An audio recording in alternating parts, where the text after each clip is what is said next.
gentlemen, I am standing with the winners of the Dota 2 Telkom DGC Championships, BVD Dota 2. The GG is called. Bravado Gaming are your Telkom DGL Masters champions. The Kings are kneeling right now because WRG are all over them. They're going to pull back Odu. He gets off a really good ultimate, but the tornado disrupts it once more. Bravado's falling apart here. They're about to be facing Negas. It's done. The GG's called. WRG are your winners. WRG win DGL Masters. And WRG take the championship. Well done to them, boys. The end of an era. And that is it. I don't think there's more. And your great champions are Sinister Bomb.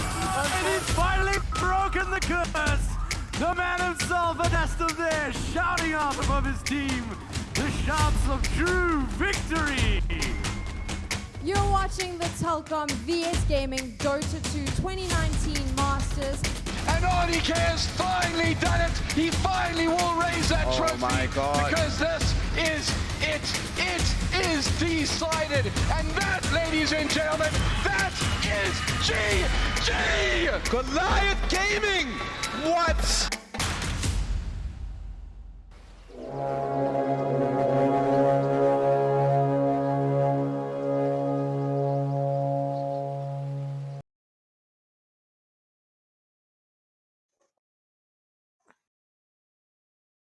Good evening, everyone, and welcome to another exciting day here at the Telkom VS Gaming Championships. Of course, I'm Halbert, and I'm joined by some fantastic people to discuss the upcoming matchup today that I'm sure is going to be just as exciting as the one we cast yesterday. Of course, allow me to introduce the panel, Scarpy Dota, Not a Hero, and Santa. Everyone, welcome to the panel. Nice to have you guys here. Thank you. How's it, guys? Thanks Thank for you having us. Some good Dota coming up tonight. I hope so. We've been blessed, I think, throughout this entire tournament with some great Dota. So hopefully this one will once again just be another repeat of some of the fantastic stuff we've seen in the group stages, of course, now in the main event. Gents, obviously two sides that are a little bit newer, I would say, to the upper bracket, as it were. As far as teams go, Carbon versus OG Origin. Let's just start with the big question. Who's our favorites going into this one? I think Omnius is definitely the favorites here. Like Carbon qualified through the first div when Omnius I think they had a 6th or 7th seed coming into the tournament. So I definitely think Omnius have an edge here, and the boys like Tatsu and Unique have been playing really good Dota. I agree, for sure. I'll go against the curve. I'm the underdog man. There's got to be someone on the other side, right? Of course. I'm not counting out Carbon whatsoever. No, I 100% definitely not. think they can take it as well. I think they got some names there, right? I agree. They got some I players agree. that have been around. Yeah, well, Phoenix is playing good Dota as well. He's on Carbon. I think he's playing mid for them. He's been playing really well. So mid matchup is going to be something interesting. 6-6 versus Phoenix.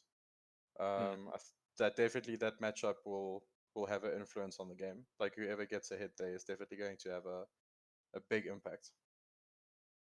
So once again, a lot to play for here. I mean, both these sides obviously would see this as a game they can win. There's no doubt about that. But neither of these two sides will go into this feeling like they're totally outgunned. They don't have the possibility of winning this one. And as you mentioned, there's some core players. But are there any particular, I guess, issues that you think for these sides going into the upper bracket, the nerves or anything like that that might come into play, or do you think that these two sides will be fairly, let's say, just relaxed coming into this first matchup? Well, I think Omnius in that regard have much more experience in like the form of Fury. He's an old head. To say the same. Yeah, he's an old head. He's been around for a while.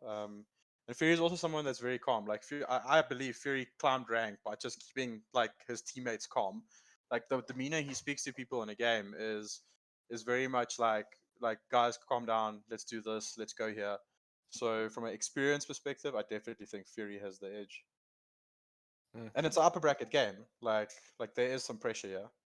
Yeah, I think you still got that buffer, right? If you're in the lower bracket, you just like it's over. So maybe they're going to play a bit more confident Dota. Maybe I don't know. What do you think, Santa? I think it goes both ways, right? Because if you're lower bracket, you got to go for it. You have to. That's your final shot in staying in the tournament. But I mean, also first game upper bracket for them, so you definitely want to start off with bang. You want to start off good. If you lose your first upper bracket game, you essentially just started lower bracket, right? And also saying this, the loser here plays us, and Yeah. neither of these That's teams very want to do true. that. On that note, I think all four of us were there, right? When Fury went like, what was it, 0-16 in one of the games? Yeah, he was still in my team when that Yeah, happened. yeah. Still as well. So it can happen. It Yeah. can happen. Whose fault was that? Was it your fault? Was it his fault? That's what we got to clear up here. You win as a team, lose as a team, dude. Ah, So no one's fault except the whole group. okay. So there we go. There we Are have you it. sure you're So, playing Dota? yeah. five man game. That's what a lot of people fail to realize. You know, the honest truth, because the Dota proverb I know is it doesn't take one player to win a game, but it does take one player to lose one. So I like where you're going with this. I think yours is a far better analogy to use for a team game. To be Can't, fair, can't blame your divine 4 +5 supports in a game if you lose. Like, come now. Like, Fair. He's really done a great job himself, though. He's improved. Gee, when we think about when he started playing with his brother, uh, the place that they were at, he was like just these like a skilled player with the brother with the cool head, and he's like really evolved as a player over time. So I just like watching Fury play Dota. Honestly, even this year, like the stint he was playing with us, like from like the XT squad he came from and playing with us, like we played a much more like aggressive style of Dota, and it kind of looks like he took a little bit of that with him to Omnius, because like when we were recently playing them in scrims and so on, like they were running at us at like 5-6 minutes, and I was like, but this is a Fury team, like how can they be running at us at 6 minutes? Like Yeah. it was very like unexpected. why is there not a warlock on the other side? Kind of questions, you know. Yeah, Fury's playing Grimstroke. What's going on? Yeah. I mean, well, that's quite interesting. So, do you think that it benefits a team if you try and play aggressively, having somebody with a very calm demeanor? Kraus? I think the metas change over time, and as the metas change, so should your opinion about the game and the way you approach the game. Sometimes Yeah. you should be calm. Sometimes you should be, let's just chill it, boys. Let's just stay here, be safe, don't get picked off. Where other times it's like, I also think yeah, when you have a player like Tatsu at the moment, like the guy is starting to play really good Dota. Like people are starting to notice him. And if you play an aggressive style of Dota with a carry like Tatsu, like that's a guy that can take over the game. Like you cannot just ignore him. I Like think his biblical appearance also does something for them, right? Also, I mean, yeah.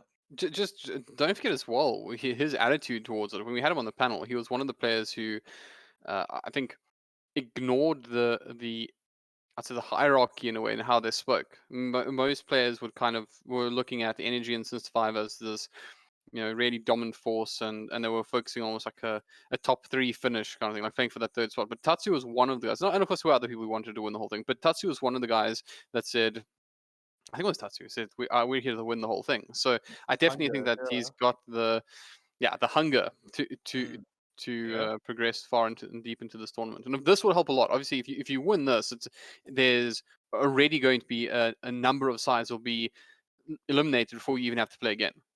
And as you mentioned, you really don't want to have to go lower bracket and I mean very confidently apparently playing against Seoul to still have to beat Aura, may I add to that, before they would have to play the loser of this game. But It's kind of a little inside joke between me and Fury. So Fury is like, so if we mess up tonight, like we'll see you guys in the lower bracket. So there's kind of like a bit of banter there. So yeah, we do still have Aura Gaming.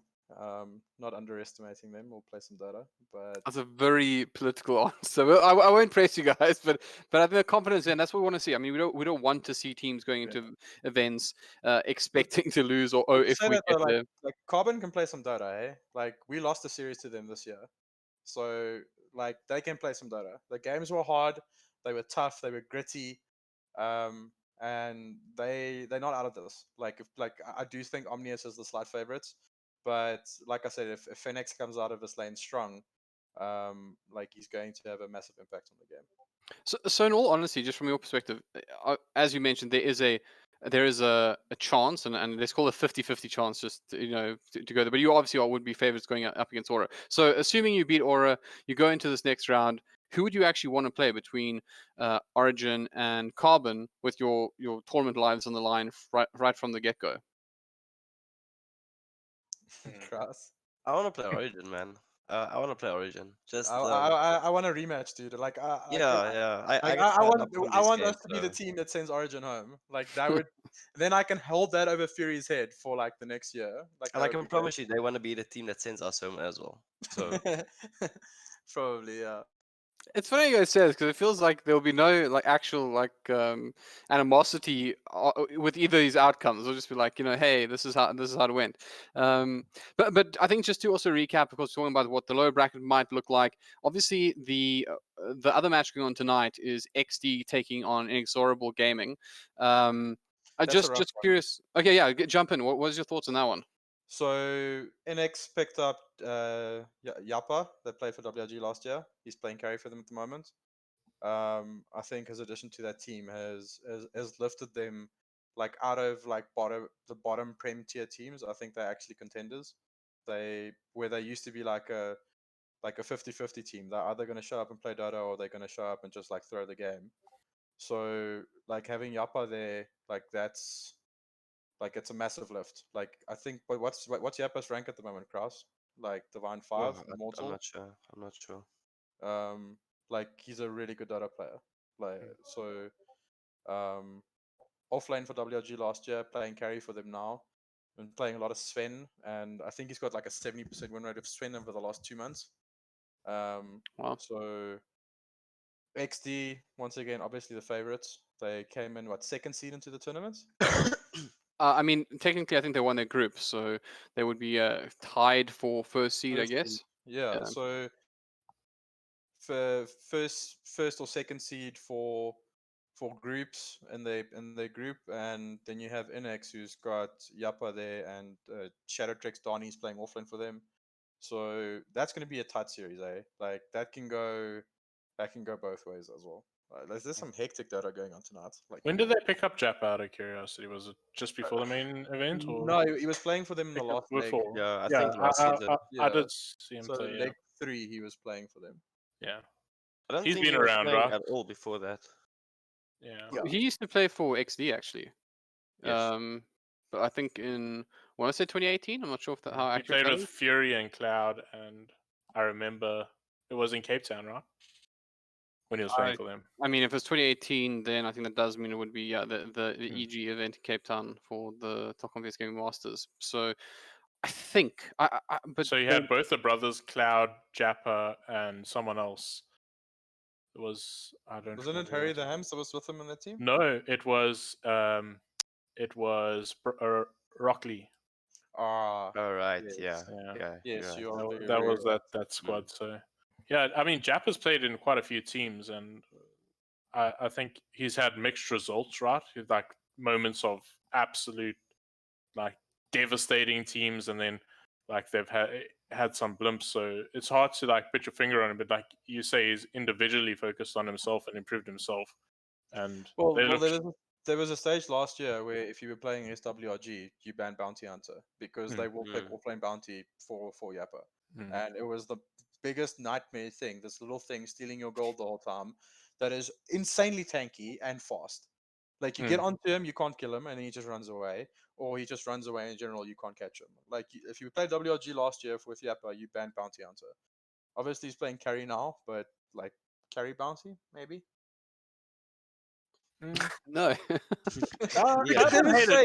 Wait, it's just like no, like wait. no, The it's not Ags, happening. the Ags on Bounty is so cool though. Like I think it's I don't know. It's maybe not super viable. I don't think it's A tier or S tier, but I do think it's maybe a B tier pick. If you From got like something to play around it. 20k net worth in 10 minutes just because you Yeah. got eggs on Bounty. I've seen people steal like 20k, and that's like that's Yeah. essentially 40k difference, right? Because you're gaining 20k and they're losing 20k. Yeah. So that's true. significant. That's a fair I point. really hope we don't see that tonight. Like that is not what I want to see. And Things that aren't fun in Dota. no, Watching a wood. bounty hunter steal a carry's gold No. for 10 minutes of the game. Touch wood. So that must not happen tonight. So Yappa can play Sven all he wants, but no bounty hunters, please.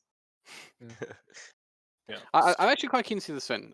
Actually, it's one of those heroes that I think is incredibly exciting to cast. It's just, the ability for it to blow somebody up or get that, really good stun, especially when it gets a Superman ulti, Superman ulti is You storm. just Hammer. want to shout Superman. The Ag's enabling him to make a bit more flashy plays these days. Yeah. So that's pretty cool for Sven. But That's knowing B, like he's gonna do his homework. He's not gonna give them Sven. Yeah, but even for either side, right? Both of the games coming up, like Sven has been changed into this hero that used to be kited a lot, and now just given this tremendous amount of mobility, and people are like not even going blink anymore. So that means he's getting items with better stats. It's just the hero overall, just from that Ags change, is significantly better. Like So I don't. Lifestealer needs something like that for him to move. So I around don't the know map. if you saw the EG game in the OGA Dota Pit tournament, and EG was playing. I think it was against VP, and VP had a Sven, and their only solution to Sven was to buy a blink dagger on every single one of their heroes. They had 5 blink daggers on their roster, and the moment Sven would storm hammer, the person would just blink, just to dodge it, because that's how strong they thought it was. Like that 5 heroes, they're losing the game, but 5 heroes are building a blink dagger because he's just one-shotting the supports. And someone procs your blink dagger and you can't jump away, and then you spend 2,200 gold on Nothing. There's no stats in that item, so literally just filling the inventories. Oh man, I wish you were an Ironwood branch right now at the moment. Okay, so otherwise, just a little bit of background as well into what happened last night. If you guys missed out or you didn't catch the second off-stream game, NG Esports beat DC 2-0. Apparently, it was in quite convincing fashion, from what I understand. And WOG put up a bit of a fight in game one, but ultimately fell to Sinister 5 in game 2 quite convincingly as well, which sets us up for a really big one in that upper bracket, with gives us Energy versus Sin 5, going to be a real cracker. And of course, as mentioned, talking about this one, I think a really good game here coming up as well, potentially between, obviously the winner of this match, the winner of XD versus INX.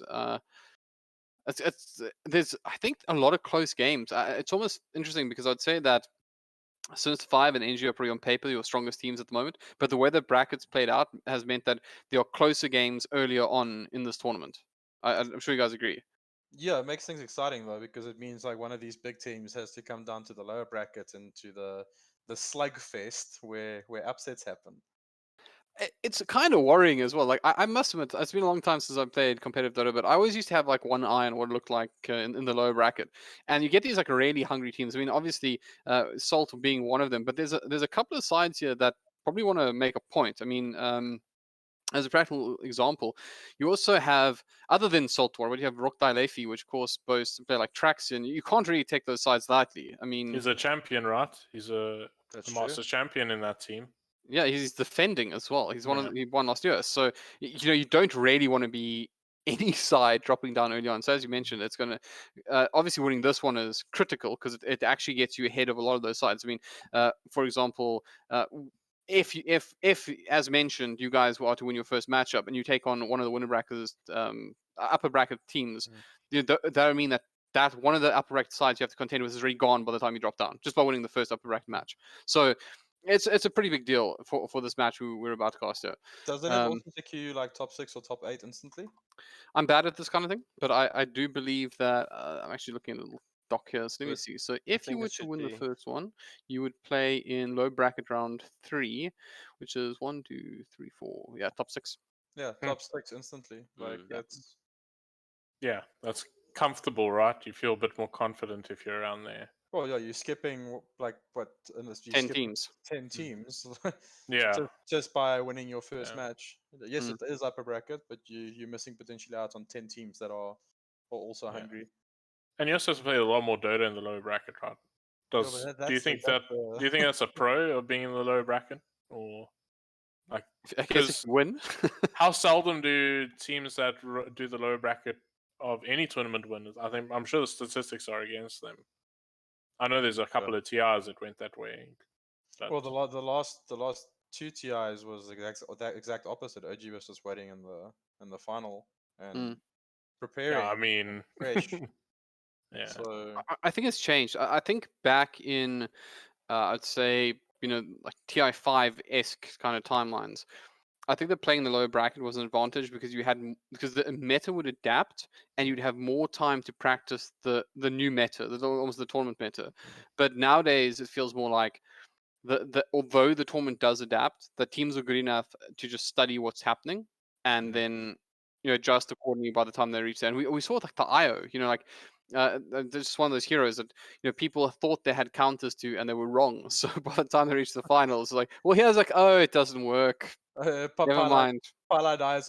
Okay, GG. Yeah, okay. Yeah, pretty much that. Right. Well, anyway, so yeah, let's focus directly on this one. We've spoken a little bit about the two teams, particularly speaking about what Omnius are able to bring to the table. What do you think? I mean, we're saying that they're the favorites going in. What do Origin need to do to upset the apple cart here and take a win? You mean Carbon? Carbon. Oh, excuse me, so Mm-hmm. Carbon, wrong team. So like I think it's about lanes. Like you can't give Origin good lanes, because the moment you give them good lanes, they take over the game. So if you like kind of choke them in the laning phase, then people tend to go back to old habits and they start playing very passively. They start playing reactionary Dota and they try and farm themselves back into the game, which in this patch is very doable. But like Carbon just needs to come out of the bases like swinging, like from the start of the game. Make sure you've got pressure. They, Like you they need guys to be saw, first. They need to be first. Like I'm gonna throw Origin under the bus here a bit, but they like to group at around 4 minutes 30 middle, and they like to use that first card Taking to get the notes. tower. yeah. Yeah, So if Carbon's listening, actually a lot of teams have been doing be that. So first. like on your 5 minute CAR-T spawn, like it hits the mid wave around 5:30. So literally like both supports and sometimes even the offlaner. Secret has been doing this a lot. They move 4 heroes middle, like get bounties, and then like just with that first catapult wave, you have 4 heroes middle, just like putting as much pressure, trying to keep that catapult alive. Even if it knocks like half the tower's HP away, that's a win. And if people start TPing in to react, then they just TP back to their lanes. Because now these oaks that are middle have to run back to the side lanes. Okay, So so by that stage, you're hoping you've cleared the catapult, and therefore yeah, you're under less threat. Exactly. Okay, gotcha.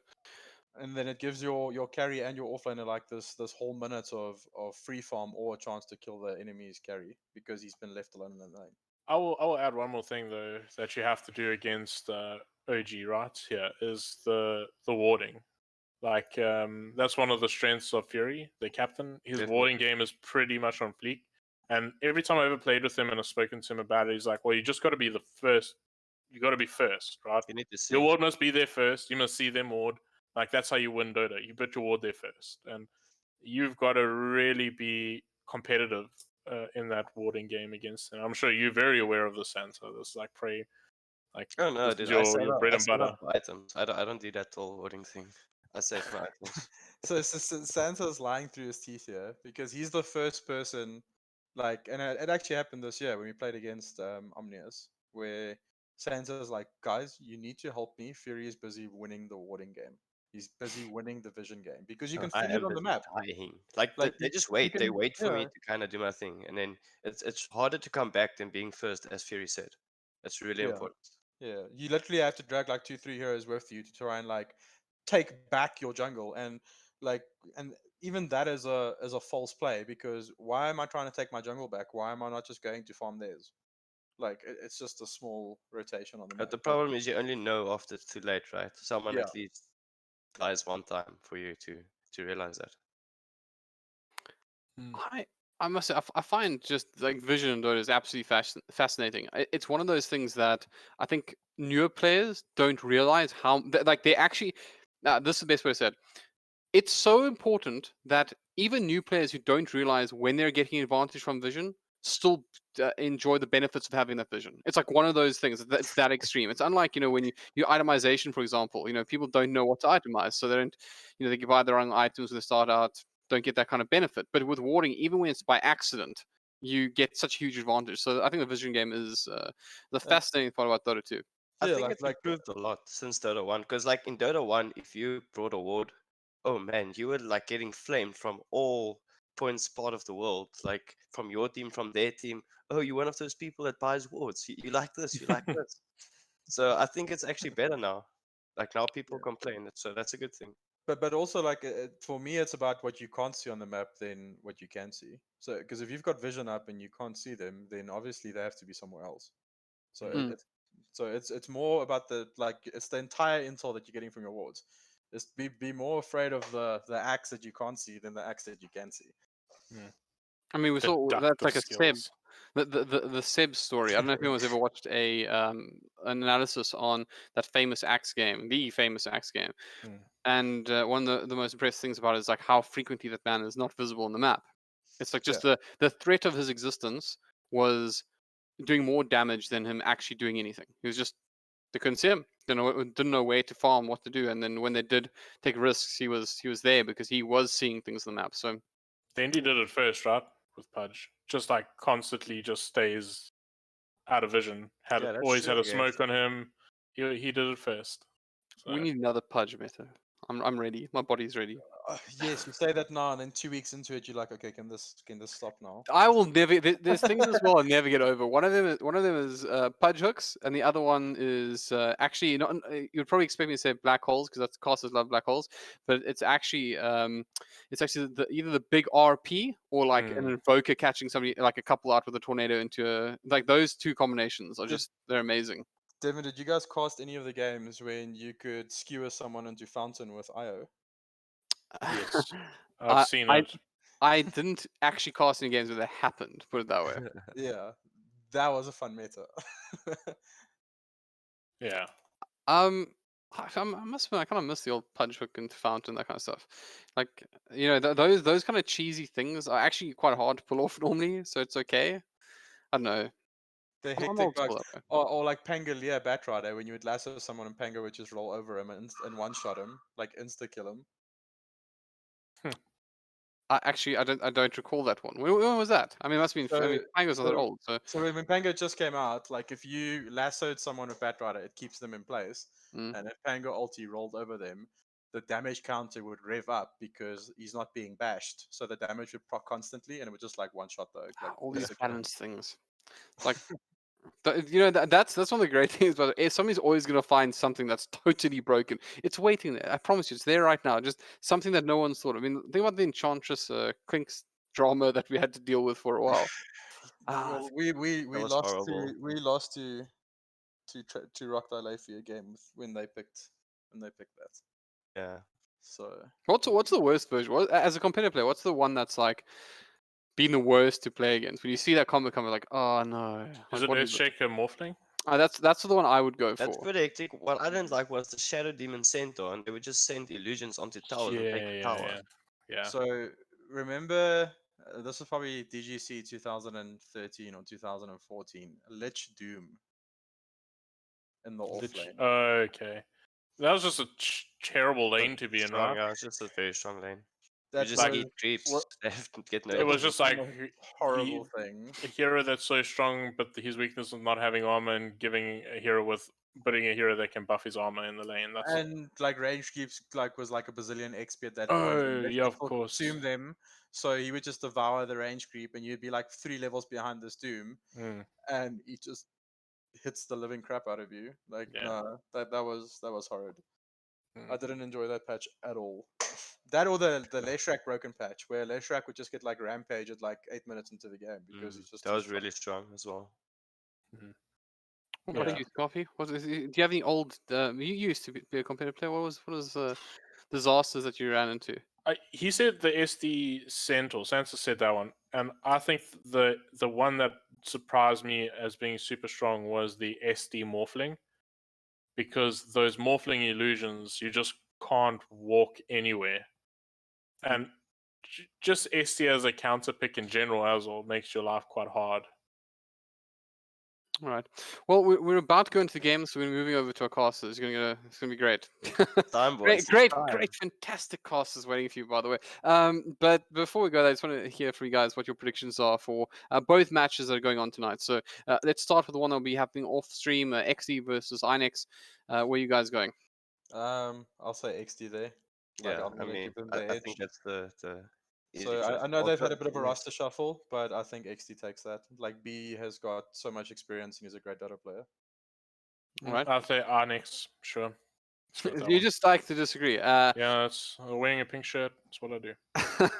Against the Okay. trends. And last thoughts. We're going into the game any second now. So what's going to be? Origin versus Carbon. I want to say Origin's going to take it, but I hope Carbon does so we can maybe get just because I want to play Origin. So let's go Carbon there. Yeah. Like Fury's going to flame me, but let's go Carbon.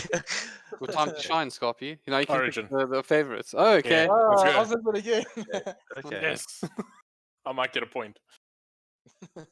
So what? Okay, well, going Origin? we're jumping into the draft. So thanks very much, guys. Really enjoyed having you on the panel, but now it's time to go over to our casters.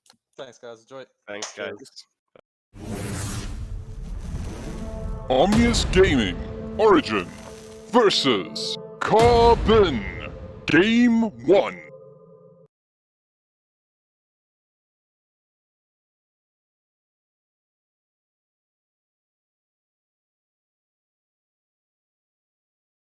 All right, welcome back, everyone. So it is I, your caster. I believe joined by 2.0. 2.0 with us? Yeah, I'm good. here. How you doing, Albert? I'm doing great. I'm doing great. It's fantastic to have you here. Of course, we did hear from the panel who they thought would take this one with I guess two to Carbon, although it seemed to be a suggestion made mostly about Salt wanting to play against Origin in the lower bracket as soon as possible. But yeah, I mean, I think we'll have the luxury of holding out until we reach the drafting stage before we can make our predictions. But otherwise, I mean, are you looking forward to this one? I really am, Albert, and I feel like I share the sentiment in that there's, on paper, Omnius may be the favorites, especially with their experience in Masters, being qualifying at least from, the Premier 10 Division. seconds remaining. That being said, you look at the skill level of both sides and the players 5 involved, and seconds it doesn't seem like there's too much of a differential, to be honest. I think that we're in for a tight game, irrespective of what people might think. That being said, I think that experience trumps all, and my favorites would probably be Omnius going into this if I was going to be fair and open and honest about it. Oh, fair enough. Let's see how the drop pays out, though. So we do have the Sven and the Tiny band out immediately. Interestingly, Sven, one of the heroes, I believe the panel was saying that. If I can lie, that was for XT. I'm a total liar. But Sven and Tiny band out. Tiny, no surprise there. And then the Rubik and Drow Ranger band out in response by Carbon with the first pick to follow. Anything you particularly want to see? Yeah, look, Albert, all of those heroes currently meta, except, potentially not the Rubik. Rubik still being an all-round good pick, especially if you're picking up these big, long cooldown ulti heroes. Not only that, he's pretty good at lane. He harasses pretty well. It's just an annoyance to deal with. I think the most important things to take out of these bans are the Svens, and the Sven, the Tiny, and the Jar. I'm not sure if you've been watching any Pro Dota at the moment, but Sven really running away with it as the preference pos 1 carry, that and Faceless Void. And then Tiny just being so versatile, it's unbelievably difficult to draft against and play against. He's currently able to play in the pos 2, 3, or 4 role. So some pretty astute bans if you had to ask me. And the Vengeful Spirit coming out straight out from Carbon. We've been seeing that opening combo of a Draw Venge, so I'll be interested to see what they pair it up with here. Venge not traditionally being a strong laner, but perfectly capable of contributing throughout the game with that BKB piercing swap and the armor reduction for any of your physical damage needs from your cores. It does seem like a really early pickup of Venji, right? I mean, she's generally, as you mentioned, played with aura-related heroes, or if it's a direct counter to something like a Batrider, etc. And Batrider, admittedly, is quite popular at the moment, is in the pool as well. So I guess there's that kind of rationale. Maybe it's dissuade certain heroes from being picked up by Omnius, or maybe they just really do feel like this is a hero that they can play around very well. But I guess time will tell if they do go for something a little bit interesting to merge with that. I'm trying to think what kind of, traditional heroes that might pick up in this, possibly something like the Beastmaster. I don't know. I mean, he's kind of popular as well at the moment. Yeah, I think that's a pretty pretty good guess, actually. It is very strong with the Beastmaster. I think most importantly, the common ones that come to mind being your Dry Ranger, your Sven, and your Morphling. We might be seeing a Morphling pick up here. That being said, a Clockwork just picked up a Natural Spirit Vessel Carrier. Maybe not the most comfortable thing to play a Morph into. But I wouldn't be surprised if we see, that hero that they want to be pairing it up with picked up right now. Okay, and there's a Bloodseeker. All right, so if this is Carbon's off lane, I believe that this is going to be incredibly strong. You look at how a Bloodseeker functions in the off lane as a position 3, and all it requires is a stun from the position 4 to land that blood rights, and that's what makes it such a strong position 3 hero. So we already see a very strong combination coming in here from Carbon. Be interested to see what Omnius do now to respond. Do they pick up their offlane themselves, or do they respond with a hero that can potentially deal with that in the safe lane, whether it's their position 5 or position 1? I find typically heroes that seem to deal all right with it, high movement speed heroes, ranged heroes. It's a movement speed predicated lane in my opinion. So let's see what they pick up here. Right. Yeah. I gotta say as well, Bloodseeker, I think is one of like, and he's in a good space at the moment. I mean, obviously with the changes that they made not too long ago to his spell amp, etc., and then the changes to Veil, obviously making him very very feasible at the moment. But it looks like they're gonna go a little bit old school. Doom, definitely isn't as loved as he was a little while ago. I think they reduced his scorched earth, if I'm not mistaken, and his HP regen. So not quite the hero he once was. But we actually saw this in the group stages when the patch was just released, but Doom was nerfed, that he was still incredibly dominant. So if Oh you're yes. comfortable with him, why not? Look, Devin, but I think that it's more a case of Doom now being a threat from any lane. We see it a lot in SEA at the moment with the Doom being run mid. And if you had a look at it, Doom perfectly capable of dealing with the Bloodseeker lane. You're able to harass with that Infernal Blade, the move speed of Scorched Earth. If they do decide to switch up their lanes, that is something that can deal with the Bloodseeker lane, I feel. And moreover, it limits the mid heroes that Carbon would potentially be able to pick up. Just interesting to note here, Omnius have now banned out the Treant Protector. I'm not 100% sure what that is about. Maybe it is something that Alvin has been playing quite a lot. And then we see the Spectre and Faceless Void bans from Carbon. Faceless Void being particularly good versus the Bloodseeker in lane, so I completely understand that. Spectre being quite a good meta hero, very tanky, very difficult to deal with, and pretty much able to contribute a lot earlier than the previous versions of Spectre we've seen. I don't know how far back you remember, Halbert, but there was a time when your Midas Radiance, etc., and so forth, in a Spectre was meta. Now it's more, your early tempo items. You want to be picking up your Mantas, your Diff Blades, just getting that damage out early and team fighting as soon as your ultimate is up. So interesting bans there. And there's the Oracle ban from the side of Carbon. I think that's a really good ban here. Very, very strong versus the Bloodseeker as well as the Vengeful Spirits. And with that Oracle, I think that Omnius would have so much sustain. I mean, you've got a Doom Oracle coupled with a very tanky position 4. So yeah, a nice bans from Carbon there. There's the Medusa ban from Omnius. We spoke about that Medusa Vengeful Spirit combination, and they're banning out the Arc Warden, and also very, very useful with the Vengeful Spirit, being able to get him out of these sticky positions and amplifying that right-click damage coming from him and his Tempest double. I just want to point out as well. I totally agree with you on the Oracle ban. I think it's a really solid one, since it's actually particularly good with Clockwork as well, because you can actually channel up that stun. Clockwork just launches in during the cast, like that's animation as it reaches the Clockwork, and you just double up on what Clockwork's able to contribute in that initial engagement. So I quite agree that's a nice ban there. And as you mentioned, there is already a significant amount of like tankiness and regen that's coming from both having 2 strength heroes. I wouldn't be too surprised if we see. Oh, actually, no, I lie. I was going to say maybe consider something like the Undying up against 2 strength heroes early on, or a Timbersaw. Both those heroes, I would say, mostly cancelled out here by the nature of Doom very good against Timbersaw, obviously, and also the Bloodseeker probably occupying that position that Undying may want to take at this point. Sure. Look, I don't think the Undying is too much of a terrible answer.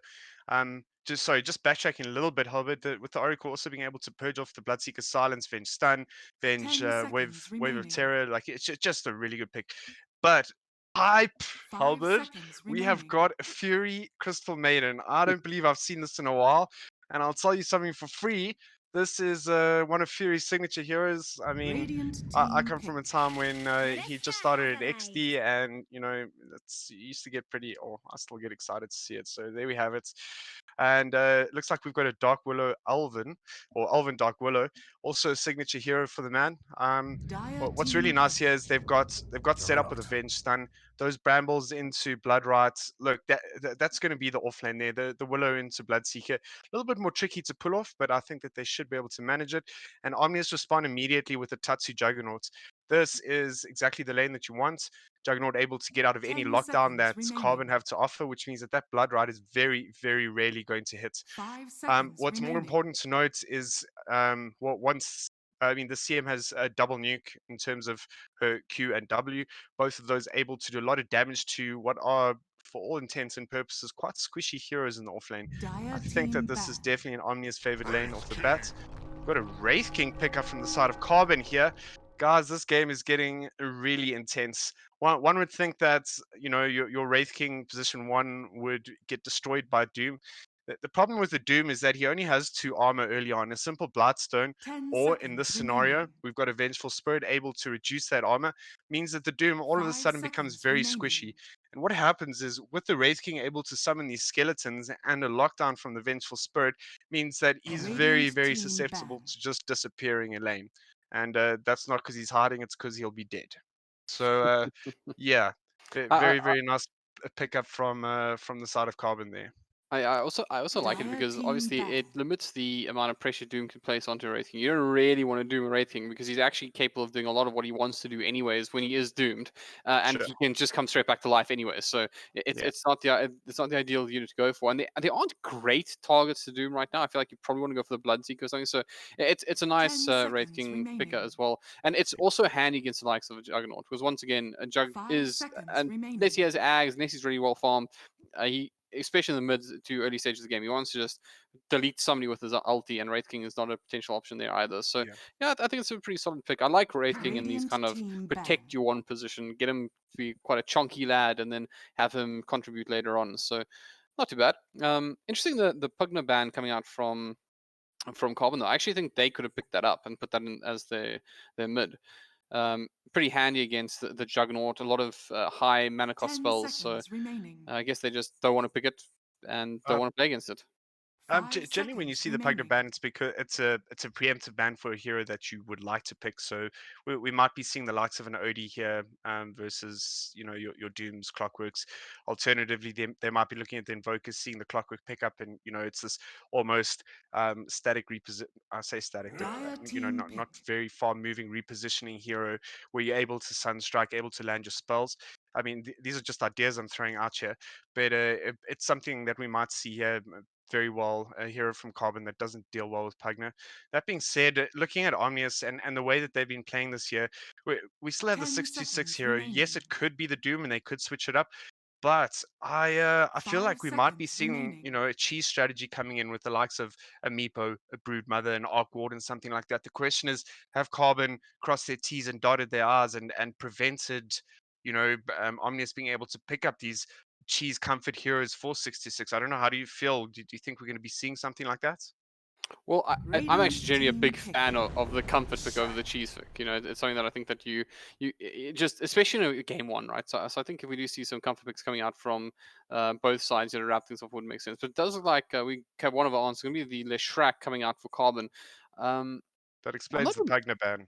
Yeah, it definitely. I mean, you were spot on the money there. That's not a hero you want on the board when you're playing Leshrac, but obviously that does give Doom his perfect target. I mean, Leshrac contributes very little once he's doomed out, so that'll be the one he's going to be looking for. But I guess you can't play around it. You could look at getting items that can protect your Leshrac from getting doomed, or just have him join the fights a little bit later on. There are options around that. You can't really just be like, okay, well, how do we pick units that Doom never wants to Doom? It's not going to work out. But they have the ability to stop the follow-up damage here, Hobart, and there are items that could potentially help the Leshrac. The classic Lincoln's Aeon Discs come to mind. So we'll see how he builds his hero. Oh, spicy. And we see a Lina pick up from the side of Omnius. Okay. I like this matchup for the Lina in the mid lane. It is slightly favored. That being said, it does not mean that Phoenix will not stand a chance in that mid lane. They're both skilled players, and I'm sure they'll both get a lot out of it. But nice pick up there. There's also that that burst that is now allowed, which couples very nicely with the Doom getting a large portion of damage off. Yeah, nice pickup. Let's see how it plays out. I'm quite excited for this game. Albert, I don't know about you. 100%. I must say as well, I do think that this is not one of those games where I look at the draft and I go, okay, one team has outright won. I would slightly favor on this gaming's draft if I'm perfectly honest, but I think there's enough for Carbon to work with here. They do have catch, they do have save, they have a little bit of team fight. If they can keep their Leshrac out of Doom, he also is going to be able to contribute a huge amount. I definitely feel like we have a game on, and this is going to be decided by the better team, not necessarily by the better draft. Yeah. And I think it's going to be an absolute cracker. I've been speaking throughout the tournament so far just about how good Dota has been in South Africa, how close a lot of these teams are, and I think that both these sides have a huge amount to prove. Both of them will feel like they've done incredibly well to reach these upper bracket stages with a lot of contention from sides that are still really good in the lower brackets. But here they are, and now it's the time to potentially secure a top 6 spot in the Telkom VS Gaming Master Championships. It's a huge one. Absolutely. And that's that's essentially what adds to all this tension, this excitement that I'm experiencing. I mean, we're here, right? It's the culmination of a year's hard work from all of these teams, and they're definitely going to be giving it everything that they possibly have. And we do have our expected South African Dota 2 pause, so it gives an opportunity just to chat a little bit about these lanes, I think. So are there any lanes in particular that you think are going to be particularly powerful for either side? Yeah, well, I think that both team safe lanes should be outright winners for their respective lanes. It'll be interesting, in particular, to watch the Juggernaut CM lane versus the Bloodseeker Dark Willow. The only reason is I would like to see how the Bloodseeker Willow deal with the Juggernaut's Blade Fury. It is very difficult. We might see some, spell cancellations or animation cancels just to bait things out. So yeah, we might see some high skill plays coming from that lane, and then I think that Carbon's safe lane is pretty secure as well. A huge amount of damage coming out there, and both the Clockwork and the Doom are going to have to be very, very careful.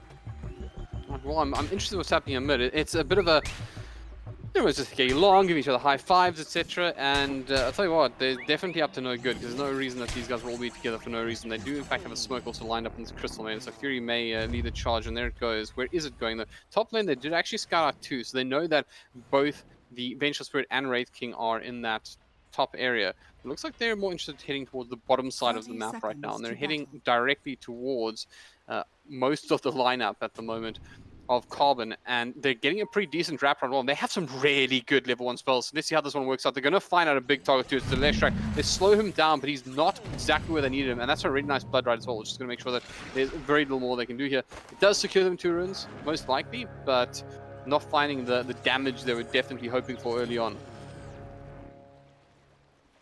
I believe they're going to get 3 runes here. Very good. Yeah, they'll do. They'll definitely do. So picking up top rune as well. So Smoke pays itself off in the end. And I thought there's really, I feel like the mids feel at most, right? Like when you get 3 runes at the 0 mid mark, playing mid, it feels tasty. Okay. And we see Alvin place a ward in the Radiant safe lane here. He's going to be looking to snipe careers, although I already seem to have an idea of what's going on here. And Unique has not moved to the top lane yet. That's a battery salt onto Alvin.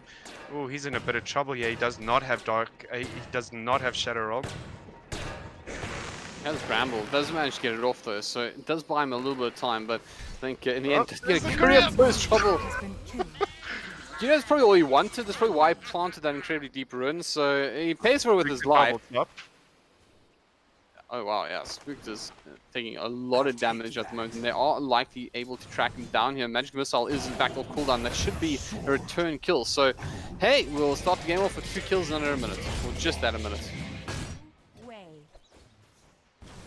Righty, so definitely the I feel like I need to give myself a pat on the back here. The safe lanes being the hyper action here. Very, very interesting. Alright, and we've got another pause here. Profit or time travel? Which one is it? Hey, what? A Are you- profit or time travel? Yeah, which Um, one is it? As much as I'd love to say time travel, I haven't quite finished my portal yet. It's under construction, so I'm definitely going to go with profit for now. Alright, I mean, I it would will, take. I will let you know when the portal's done. Though you're welcome to join me in my time traveling adventures.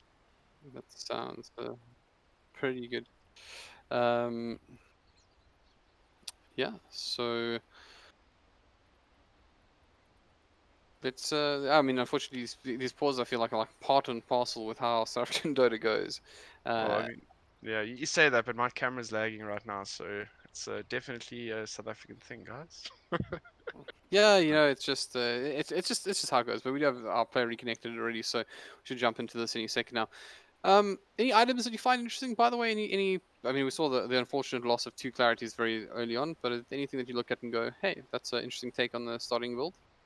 Nothing that I've seen up until this point, Halbert. It seems to be all pretty standard. I think the most interesting thing is that we're only seeing unique move into that top lane now. Once Boot is respawned. Yeah, I think that's with regards to spooked items, he'll be picking up what I hope is phase boots or some form of armor as early as possible, or we should expect to see that. Otherwise, pretty much standard stuff here. If you Bottom just lane. excuse me for a second, I'm just reconnecting my camera. Do your thing, man. So, bottom lane, do you see that there's a little bit of pressure being applied here by... I need Scoppy. He always said it best. Dax. Top lane, however, it's unique. That's in a little bit of trouble here as he does catch a magic missile, but he should be just fine. And that's a very adventurous career, actually, getting into the action here. Maybe that's exactly what Unique wants. And fortunately for him, that career is going to be safe and sound underneath the tier 1 tower. There's mid at the moment. Taking a peek there, it does look like it's going the way of 66 for the time being. He does still have this healing salve as well, so a little bit of a economic advantage as much as just having the much better affair when it comes to the last hits right now, sitting at 10 for 5. Yeah, he's really showing his worth here. I think it is kind of to be expected, Halbert. Slightly better attack animation and attack damage for the Lina in this lane. That being said, not detracting from the fact that he's doing very well here.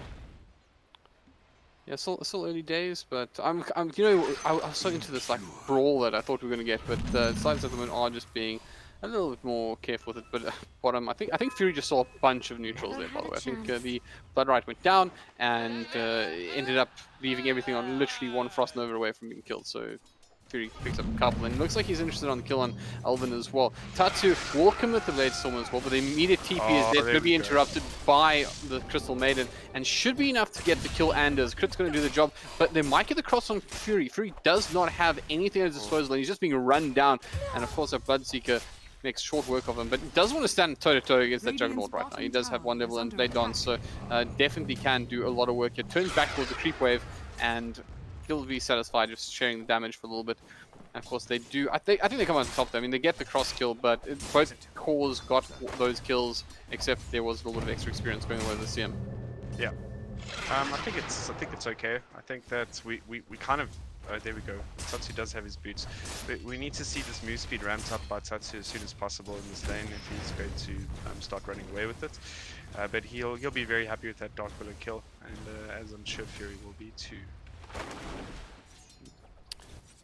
Oh. Unique also making some movements. He's got his Tranks as mentioned, so let's see what he does with them. Obviously he's only level 1, so can't provide a huge amount of pressure yet, but that does give, of course, an opportunity for Spook to get some extra levels and just have a bit of a better time about things. Beats something that Courier wasn't seeing there the whole time. So I just watched the Courier flying back, and I think I just waited there, scared of this clockwork for all that time. I think that it did as well. It's interesting, through that first blood, Unique actually has Tranquils here, and that's probably why he's giving so much space to Spook to pick up levels as quickly as he can. He's already level 4 here, and he's got a level 2 Scorched Earth. They're going to come in and farm this, but I think that they're actually going to start setting up for a kill here as soon as Unique is level 2, and he does now. With those power cogs, I believe that they'll be looking for a kill in that Wraith King. I definitely have the kill potential to bring down the bench thrower as well. She's obviously just sitting at 600 HP, giving a lot of that to the Wraith King. So he does have a bracer, a little bit harder to make that kill, but they'll take pretty much anything. The first runes are up though, and it looks like it's going to go 2 apiece. Eventually, as 66 picks up his own bounty rune.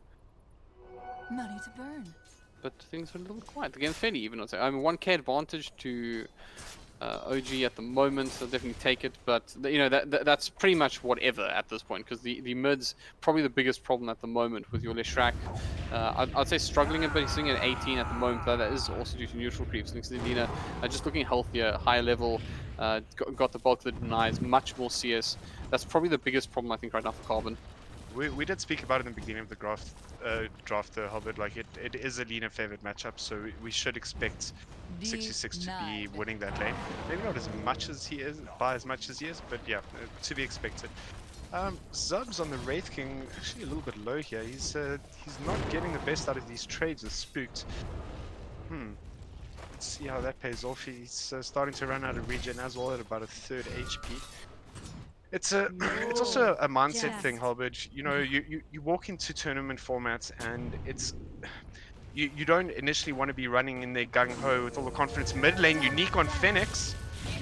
Has been caught out here, and he's trying to turn this one around. They actually get more out of this because this Dragon Slave did go wide, and they aren't quite able to finish the job on Unique. Stun on the high ground misses. They do see him, and they do manage to finish him off with just a small little trigger of the LT, and they'll be pretty happy because that could have been very, very different. I think if that Dragon Slave connects, they actually probably just turn and kill him there because they do have the Laguna, but it looks like the fight's not over just yet, and the Laguna will come out. This time it's Sompo Elvin, who definitely picked up more than he could chew there, and the tip does come out, and to a degree, rightly so. There we go. The mind games have begun. Alright. Alright, top lane. Spooked in a bit of trouble. Yeah, he's been hit by that wave of terror. As we spoke about the armor issue in this lane. Oh boy, Doom out into the Venge. I think that's just going to be to save Spooked. Hold on. Fury's coming in this top lane. They've slowed down Zubs. We do have the opportunity to... I mean, that Doom is just so fast. One of the issues, of course, with Doom being his absolute blistering speed at the moment, but not able to find a kill. They did actually, I'd say that Doom may be questionable. I think he was trying to buy time for his teammates to come in, but he could never really challenge the kill onto the Vengeful Spirit with the Wraith King around, and it's a hefty cooldown. Yeah, I think it was literally just to prevent the stun from dying, but they should be able to get a kill here. Acid Man definitely playing the sacrificial lamb here. I don't think you mind that at all, though. I mean, that's a fairly hefty rotation. You know that although Doom wasn't using that kill, it was a ready commit, and Wraith King still has not been forced to pick up his level 6 ulti. Obviously, one of the big things, old school things with Wraith King is you really just want to try hold on to that point, see if you can make it to a point where you can level up your 12 instead. Obviously, the cooldown, that's significantly better.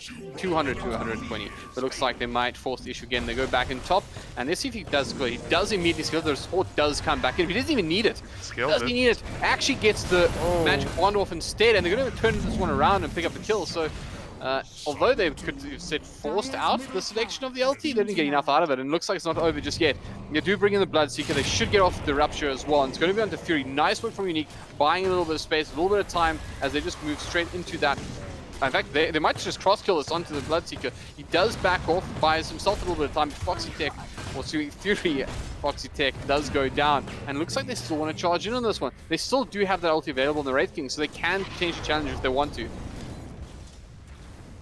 That was some very nice play there by Carbon. I particularly enjoyed Dax's movements in and out, making sure he doesn't take all that tower damage, de-aggroing, and essentially being available for that kill. Yeah, very nicely done. And it's about, you know, those prompt rotations, turning something that looked, you know, I mean, we saw Zubs almost die, and they are able to turn around to their advantage. So some really nice early rotations in place here. That being said, the mid tower from the side of Carbon is now gone. 66 done an incredible job there. Unique's just going to sit and sack XP in that mid lane, and 66 now allowed to roam around the map and do whatever he pleases. His ulti is available for this engagement top. They are busy pushing top tower. And a lot of damage once more. This Wraith King's been living on a knife edge. He does have 9 charges on his magic wand though, so he can turn this fight around potentially. But once again, aggression towards the top tower, insane, and they're going to find an easy pick off here, surely, onto this Vengeful Spirit, and he does manage to go for Magic Missile, but that's going to be the end of it. They do bring in the Bloodseeker again, though. They want to try and make something of this. The Doom comes, the Rupture comes out onto the Doom, but the Doom goes onto the Leshrac, so he can contribute very, very little at the moment. Out comes the Wraith King ulti. They're still trying to battle onto this dude. Eventually, they do bring him down, and the ulti comes out from Lina, but it's not enough to bring down Bloodseeker. So now Fury may have overstayed his welcome. He's going to get caught out, just pincered in here with the tree line. And in the end, it looks like this time around it's Carbon that come out ahead. Bear in mind though, Tatsu, bottom lane, just having the farm of his life. He is so far away from the action, and he's making it worth his while. Yeah, absolutely. I mean, that Battle Fury is not too far away. We can probably expect to see a 14-minute Battle Fury here, I would imagine. He is absolutely flying with regards to net worth, just slightly ahead of 66. And got to say that the only core that's even close would be Zubs on that Wraith King. A little worrying for the side of Carbon, to be honest. Yeah, and he's under siege again. This time, no ulti available to him. Top lane, a lot of trouble here. Do they even look at bringing somebody in? They can just end this Wraith King at the moment. They're trying to just track him down. They will have some more stable coming out from the CM, and that'll be enough, surely, with the clockwork even coming in for good measure. No way out of this one, and no rotations available to them. Bottom lane, though, they are pinging out this Juggernaut. As you mentioned, he is farming really well, and that Battle Fury that it looks like he is indeed going for is likely to come out very, very soon. They're going to stun him up though, try to buy this time on the tower. Do they get to deny? No, they don't. Tatsu will find the kill onto that bottom tower, but they do have Elven in this round. This is such a hard kill though for a Dark Lord. Although he can't get LT, he's fairly immune to a lot of what Tatsu can do to him.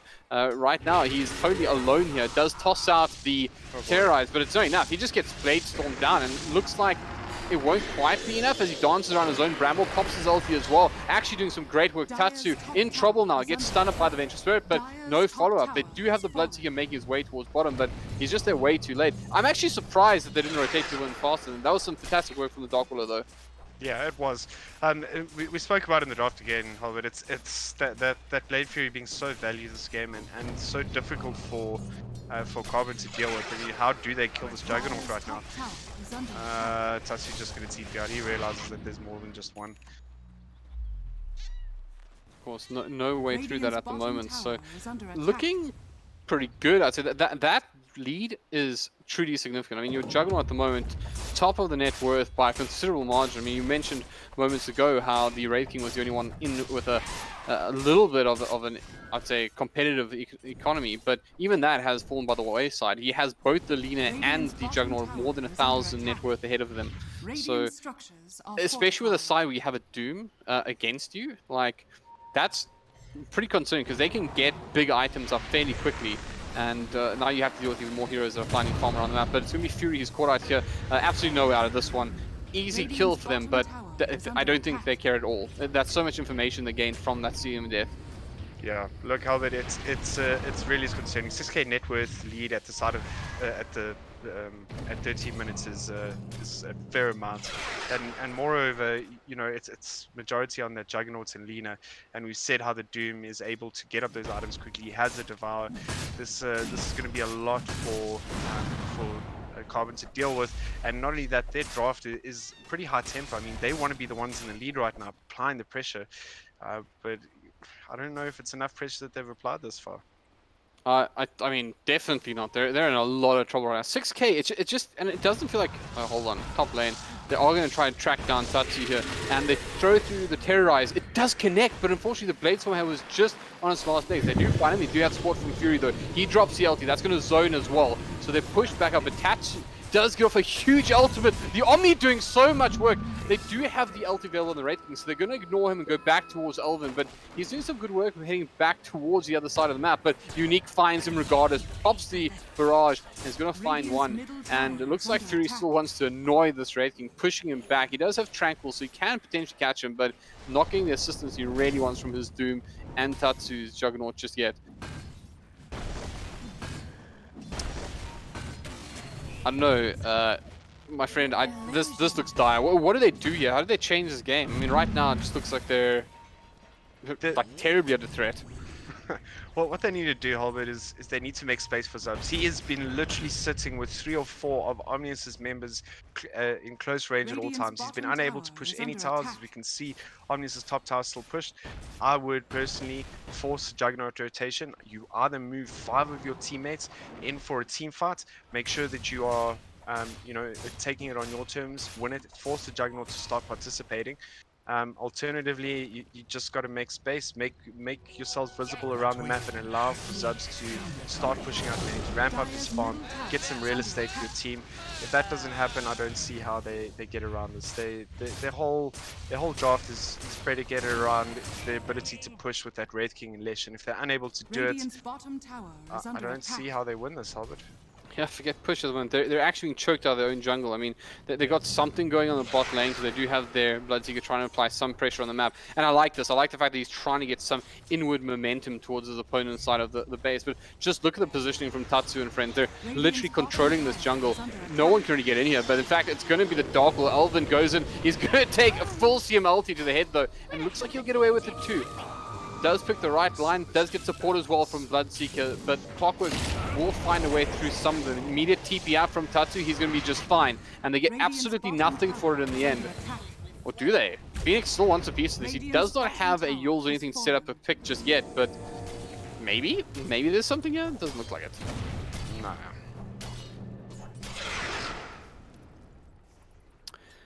Alright, that Battle Fury is up in Tatsu now. He's going to be pushing for this Manta. Not too long, it's going to be good timing. I mean, what do we see that Battle Fury at, Holbert? Was that 14 minutes, I think? Yeah. I mean, he was farming inside the jungle earlier with it, so I'd say at least 40 minutes. So he's having the time of his life. But also, if you have the Lina, I mean, Lina as well, even a high net worth, and looks like he might pick up a kill mid lane as well. Does actually whiff the Light Strike array, so doesn't find the kill they're looking for. And Acid Man finds this a little bit interesting. Realizes that there's an opportunity for a swap here, but there's a bunch of them here. Yeah, it's probably what. That's the problem. And speaking of which, you might have to do a swap to save his Wraith King. But the support isn't quite there. I actually appreciate the fact that both of these sides aren't overcommitting to fights. I mean, you saw they did in fact have the engagement potentially onto Zubs there. But just respecting the fact it's a Wraith King, they can't kill it immediately. It'll buy time for the rotation. Why throw your lead? 7k at 17 minutes. They have one less kill. Doesn't matter at all. Yep. Doesn't matter even in the slightest. And Spoot has realized. We just saw him gung-ho, walk up that high ground, not give a crap, and that's a kill for 66 onto Phoenix. That's a huge kill. Oh boy. We're going to get another one to Bloodseeker here as well. Dax caught out, and well, he is pretty pacey. Not able to get through once. Elvin doing beautiful work with that Dark Willow though, as he does find one. Tatsu also getting it feared. He's going to turn him straight back at him. Can they control him in time? They do also pass the share around, but in comes Spoot to help out with the Duke. And the Clockwork. Unique catches out Zubs. This might be a sacrifice because he's got very limited options where he can move. Caught up by the Bramble Maze as well. He will be sacrificed, but probably worthwhile because it did mean that his allies were able to make a very hasty retreat without too much threat. And once again, as long as Tatsu's alive, as long as he's farming, as long as that lead net worth is expanding, they don't have a warrior in the world. Unique, the hero that Omnius didn't know they needed. What a champion. Did they need him? Did they need him die there? Am I just being too kind? Oh boy. We'll go with it. He was securing the no kills. It's like the opposite of a kill steal. You know, he's that guy for your team. He is. Good Samaritan. Alrighty. Yeah, look, Albert, it's such a tricky one, and I don't think that Carbon are executing what they need to here. They seem to be happy to just farm up in these lull periods. We did see Phoenix trying to push in that bot lane, but he did get picked off with no teammates around. Oh boy, Omnius Gaming going in for the Roche here, and I don't think that, I mean, does Alvin have Terrorize? He doesn't have it available. I don't know how Carbon stop this, and it's almost done already. It's going to be an Aegis in the Juggernauts. It was well scouted out by Acid Man, but unfortunately, they actually just didn't have the position. I mean, Wraith King all the way top lane at the moment. He couldn't get to the fight he needed to, but it looks like they do find an important pick towards the lane. The swap comes in from Acid Man, helping out, but the Doom is there as well, so they catch him out, and they're going to find 2 instead of 1. Origin, they're having the time of their lives, and Carbon just don't seem to have any answers. And this is actually way worse than I think it looks. And perhaps you can explain to the newer folk how bad this game is going, even though the score lines don't look that drastic. Okay, so the reason that the scorelines look the way they do is that there have been these early exchanges, but on the most important here is the side of OG, that being the Lina and the Juggernaut, they have been allowed to farm and gain these items that are critical to, you know, them winning. And if you guys were listening in on the draft, we know that the MVP pick here for the side of Omnius is the Juggernaut, followed by the Lina. They are able to do so much with Carbon being unable to respond to that. And we've already seen the the kills ratio here changing in the favor of OG, and what we can also see here is map control. So for the side of Omnius, they have all of their towers up, bar that bottom tier 1 and up top tier 1, and that's effectively map control. So if you had to relate that to map control, I would say that Omnius are in the lead with the amount of gold and options available to them with items. They are in control with regards to map control, and they are able to kill with Aplom here. I mean, if Carbon was silly enough to take on a 5v5 fight, I think Omnius would team up at this point, and we do see the Vengeful Spirit going down. I mean, this is the Benji. I mean, they got Zub doing what I think he needs to do, farming on the other side of the map. He does spot out the fact that the bounty has not yet been collected, so he gets a little bit extra for it. But towards the side of the map, it's just once more tier 2 going to drop here. It'll be the first tier 2 of the game, of course, but opening up even more positional opportunity for Omnius. Like, what I think you want to do here is you just want to try cut waves and farm in other places, but considering you're playing up against a tier 1 tower mid, it just becomes so much harder. You need to find a way to get the mid, but the fight does break out towards the tier 2 bottom. Unique does get caught up by the Bramble Maze, and it looks like they will try to flank him. He's totally alone, and they're going to respect that. I guess once more, just losing the Clockwork here, not a huge deal. It is just a support. Don't throw your lives away for a fight that is not ideal. Lina already in the top lane farming out, and man, look at that Lina! Is that a full MKB? Oh no, it's a full MKB. He's going to melt people. Can I tell you something, Holbert? It's not just a full MKB. That's Booted Travels yours full MKB at 21 minutes. That is a rather large Lina, I would go so far as to say. That being said, it was a very nice passage of 2 minutes play for the side of Carbon. They were doing what we spoke about. They needed to do, pushing towers, Subs getting that top tier 1 and pushing the bottom tier, top tier 2, and rotating in and getting albeit, I mean, not a very important kill, but they were able to pick up the Clockwork. So that's the sort of stuff they need to do. And it's like you said, they've got to cut waves. They've got to essentially play around OG, and they have to try and get some real estate. And they're going for that mid 1 tower now. Zub's got his skeletons up. He's going to see what he can do here. That being said, 66 happily pushing tier 2 top. Oh, they're getting flanked as well. Tatsu comes in from behind. I say flanked. It feels like getting flanked. It's actually Tatsu just alone. Acid Man doesn't want to take a piece of it. It looks like they will get this 2 now. That's so important. But the Clockwork has wound up, and they've got a big one as well. They doom out the Lesh. He does get swapped out by Acid Man, so should buy him enough time to survive. But even from the backside, okay, that's very aggressive, Darkwater. You need to get out of there. You've lost this fight, and he does try to TP out, but immediately tosses there, and out comes the MKB. Goodbye. Destroyed and dismantled right now. It's all OG. It's all Omnis, and it's to be Origin, and they are. It is Omnis. Yeah, I'll go with that as well. There's little that they got going for them right now. It was quite a funny moment where you were like, and they're getting flanked, and Tatsu realized that he was out of position. He was like, "Oh, this is not where I parked my car." Runs away. And they win the fight anyways, and that's the problem, right? Is that you're so far behind. So 13k at 23 minutes is. That's massive. It's yeah, that's a sizable amount. I think Omnius are very comfortable here. They're not too concerned about making any crazy plays. They are, what would be the right word? So it's failing me now, but they're just casually taking towers, moving on with their lives. It feels like in their Discord or TeamSpeak channel that they're going to be very relaxed right now, with simple calls being made out and no stressful anything really. I think I just heard the Aegis time, so there's something. Yeah. Who had it was the Juggernaut. Yeah. So at the very least, they don't have to play into an Aegis anymore. But once again, just the map is broken right now. So they do get their tier 1 up, but they've lost all of their outer towers. So they have nowhere to comfortably TP2 to support. They've lost complete control of their jungle. It feels like this is just OG savoring their meal. They're taking the time. Enjoying what's left of this Dota game, because the entire. This is just ominous country right now. I think it's Hobbit, I think it's also just a case of, you know, they're not forced to do anything drastic here. They are in complete control. As long as they keep their heads about them, don't make any silly mistakes. I mean, right now, smoking into, let's say hypothetically, what they can see in the dire bottom jungle. I mean, they could, but they don't need to. They can simply push that top tier 1, wait for Roche. Their options are pretty unlimited right now. So nice work at least securing 2 bounty runs for Carbon. I mean, that's something, right? But I mean, 180 goals isn't... As I speak about the risky plays, Omnius smoking up in this dire top jungle. Oh boy, Alvin's going to be in a bit of trouble here. I feel this isn't the one they want to focus on. That's a full smoke rotation for a hero that... I mean, admittedly, he's probably been the most, I would say, impactful player this game for Carbon, so there's that, but he's still just a support. Yeah, Phoenix smoked up here. What is going on here? Looks like he might 166. Oh boy, they had vision of him the whole time. They do have the VS in the background though, so he is very, very safe. Not the best Doom.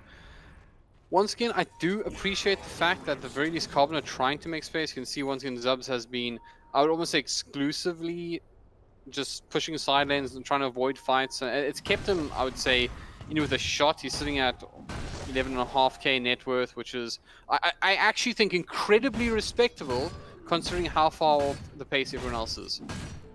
Absolutely, but it's also the the hero that he's playing. I mean, we spoke about how he needs to be pushing where his team isn't, pushing where Omnius isn't, and he's been doing just that, and he's been doing it very well. Although Omnius are very far ahead and they can feel it and it's very comfortable for them, there has not been a point where their lanes haven't been pushed in by this Wraith King or by Zubs where he can. Tatsu ulted up. He's not TPing out of the Blade Fury. He's going to Omni Slash in there. Oh, just so many Carbon heroes. That's not a very good Omni Slash, but he kind of needed to do it to save himself. And they actually haven't brought a huge amount down here. The ulti from Fury though in the back lines, he's going to do every little bit of damage they need to pick up a couple, and back to life will Zubs occur, and back to death he will go as well, because there was absolutely no way out of that one. You enjoyed that one, did you, Mr. 2.0? Sorry, that was a very hard ulti. Amazing stuff. And they managed to do it all without Tatsu. He was brought down very nicely, it must be said, by Carbon, and definitely a priority target for them. I think once he's respawned, they'll be looking for Roche. In the meantime, they're pressuring this tier 3 mid tower. I don't think they'll be able to take it. She has her own Yules though, so immediately gets swapped back, and there's damage there for them. Spooked will find the first kill, and now they turn their attention to Acid Man, so they get another. Carbon just don't have anything left in the tank. They're going to pop their fortification, but 20k in at 27 minutes. I'm ready for game 2. I'm not going to lie. I think this one's... I mean, there's a courier waiting for Roshan, and I think that may be all she wrote. Once Roshan is back up, I think that'll probably be the final nail in the coffin. Yeah. No, look, I don't see a way out here. 20k net with advantage at 28 minutes is actually bordering on ridiculous right now. And there isn't really a way out. And not in terms... unless Omnius make a heinous mistake. Horrendous mistake, sorry. And they're just going to go straight back into Rush, get that Aegis onto Tatsu, and then we should be seeing the push high ground immediately after it. There should be absolutely nothing that Carbon can do here about this. No, it's just, I kind of feel like you always want to play the high ground. You're just going to die trying to contest Roshan at the moment. But now you're playing into the cheese as well. So you can see that the Lina has picked up the Aegis and the cheese is onto Tatsu. So they should be fine with that. That does obviously allow Lina to play very aggressively, because obviously he can get himself into better positions. But it's going to be towards the top lane where Zubs finds himself in trouble. And he does get controlled by 626 as well as Spooked. And just look at the damage. This is absurd. They're not backing off. They're kind of respecting the fact that there could be a TP rotation coming in, I guess. But they're going to find a kill onto Elvin, onto Darkwillow, and they find the first death on the Wraith King. And where are you, Wraith? I've lost you. Oh, I don't even know how you got there. You even fooled me. He juked really well. Sorry, I was watching the CM kill onto Elvin. And Did you get the front stun? Oh my word! 626 almost had him. Sorry, 2.0. Yeah, no worries. Radiant's bottom tower is under That was attack. it's a bit of a tight squeeze there. Alright, and as predicted, it looks like they are setting up to push onto the high ground here. They do need to be careful. Alvin is on his way back, and as we've seen from early in this game, Alvin's Dark Willow has been highly annoying. That Terrorize, honestly, changing what would have been dire team fights for the dire into something possible. Well, once more, this does feel like very this game has been totally one-way traffic, but they do have the tools they need right now to go high ground. They have pretty much everything they need. They're so far ahead. I wouldn't be too surprised if they just maybe look for a smoke pickup first. I guess there's something in that. And they might find a really big one here as well. Zubs realizes what's going on, but he is caught out. Gets off the stun though, but he's being tracked by 60 seconds spooks once more. They're going to get the heals, and the sun will make no mistake getting off the light strike array. And they bring in Unique. There's very little out of this for Zubs. He will have Reincarnation, and he will have the Blink Dagger, but this is a hard one to get out of. The Terrorize comes in and buys Zubs a lifeline, but he's not out of trouble just yet. In fact, he didn't get the Blink off, so caught out, and that's all they need. They can use this to go high ground. Does he have buyback? The answer is yes, but even forcing that out is another truly, truly drastic issue for Carbon to try and compete with. And OG now start making their way up the high ground for what might just be the final push of the game if it all goes according to plan.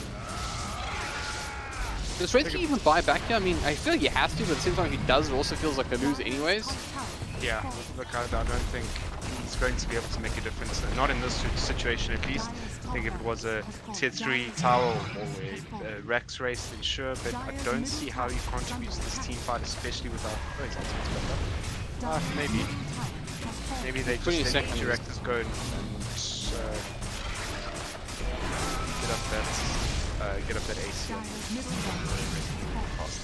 Yeah, he's going to hang on to it, and I can totally understand, because it does feel like if he buys back into this, they lose anyways, so maybe just hang on to it for a better fight where you have some kind of advantage. Maybe you found a pick and you can turn it into a 5v4, any kind of advantage that they're desperate for at the moment. But how do you kill these people? I mean, 66 is sitting here with a BKB completed now as well. He's got a Christmas, and if he really wanted to, he could just spend a moment finishing off his Daedalus. And he's already melting cores. I mean, I gotta say that the game has felt like pretty much Dark Willow. Acid Man here. Oh yeah, they do catch him out. Unique might actually die for this. They do get quite a bit of damage off onto the. Oh, in fact, they'll do off onto the Shrek, so they go straight back in. Dax now caught out. No save available from him because the Brambles are gonna hold everyone in place and keep them close enough potentially to pick him back up. And they do charge in off him. The silence though on the Doom working nice. That's on Doom. What happened there? Oh, very nice done. We'll find the re-engagement, but no follow-up to speak of. So in the end, looks like that'll be the end of that. Very nice wall stomp nonetheless. I think that, as we spoke about during the draft, Spook doesn't really have a Doom target aside from the Leshrac, and as we've seen throughout this game, he's been using it in more of a defensive manner than, you know, a pick-off sort of a manner. So instead of using it to potentially kill one of the cores, he's using it in a way in which he's saving his teammates. So any potential stuns that would be coming out, any sort of team fight changing abilities that might be used, he's saving his Doom for that, and we've seen it time and time again, and in that respect it's been a pretty good game by him. And life getting very, very challenging at the moment. The net has effectively just been, it's become a noose actually. There's only one place that they can really move, and it's towards bottom lane where they're getting engaged upon here. They both get caught out in the cogs, and Unique on the front lines, but the support from Fury does get silenced on the back line, but it's not enough. They pick up 3 very, very easily in the end, and although they potentially could buy back on the Wraith King, he's the one who's alive at the moment. It looks like the only one with buyback. Yep, that's it. That is game, and the GG is in fact called. So honestly, that was about as one-sided as you're gonna get it. Yeah, I'd say that we were just given a masterclass by the side of Omnius here, Halbert, and although I would say very well played to both teams, I would say in particular to Omnius, congratulations in game 1. That was a treat to see. Yeah, it's I think this was more a testament again to how good Omnius looked. They really. There's a difference often when you see games and you watch how they play out, where you can say that a team has been beaten by their own mistakes or just not been allowed to play Dota. I mean, you look at the opportunities they had; they just weren't there. The Bloodseekers seemed to have little to no impact throughout the entire course of that match. I would say Elvin looked really good in his Dark Willow. He did seem to do well against the odds, basically. But Phoenix, not really present in that game, and same for Zub. It's just he pushed the side lanes. He did what he could, but there's just nothing to work around. There's nothing he could actually contribute because there was no team fight. There was no ability for them to play on the front foot. And it just came down to, I'd say, those early stages when Omnius just made better decisions for the first 10 minutes. They had better items, and then they never looked back. And it has nothing to do with the skill level of other teams. It's the way that Omnius worked together, and they effectively suffocated any chances of Carbon coming back into that. And it just goes to show that they really do have a great synergy between themselves, and they've been playing a while together at top level. Yeah, and it really showed in that game. It was incredibly well done, and it was almost like putting a puzzle together and getting that last piece where everything just works. And in doing that, they managed to suffocate Carbon, and pretty impressive to watch.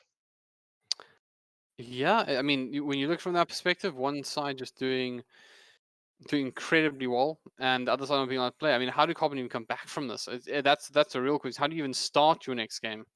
Oh, I think that this is where that tournament experience comes in so handy, Halbert. It's a case of, yes, we've just been beaten. We understand that we've been beaten convincingly, but what do we do now to change that? How do we come back? How do we change, the way in which they control the game? We need to first of all look at our draft. We need to look at our communication and what it is that we're trying to achieve, and that's doable. It's just, are Carbon able to do it? And if they are, then they're going to show some real grit, and I'm excited to see that, and I really hope they do. Yeah. Well, we will be back very shortly. We're going to take a quick break, but stick around because we'll be going back into this VS Gaming Championship matchup between two winner bracket ties, Origin versus Carbon, coming up soon.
So, gentlemen, are you ready for this quiz? Yeah, no, this is quickly. It's gonna burn a hole through your finger.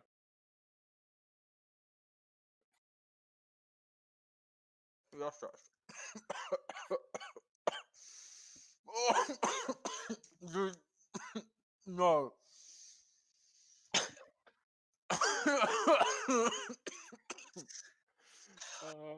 The sheer joy. Dude.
Great, welcome back everyone. We are about to go into game 2 once more. That's Origin versus Carbon. The two sides, of course, really playing, and yeah, pretty one-sided affair. I'm not going to lie, I'm just going to call it as is. Some serious problems right now for the side of Carbon that they need to answer. As you mentioned, they need to kind of come back in and change things up and also not get tilted from the previous game. Feels like there's a lot that needs to happen. Do you think this is where you go to sort of just comfort picks that control lanes and almost ignore what your opponents are playing? I think so, Halbert. I think it comes down to comfort strategies.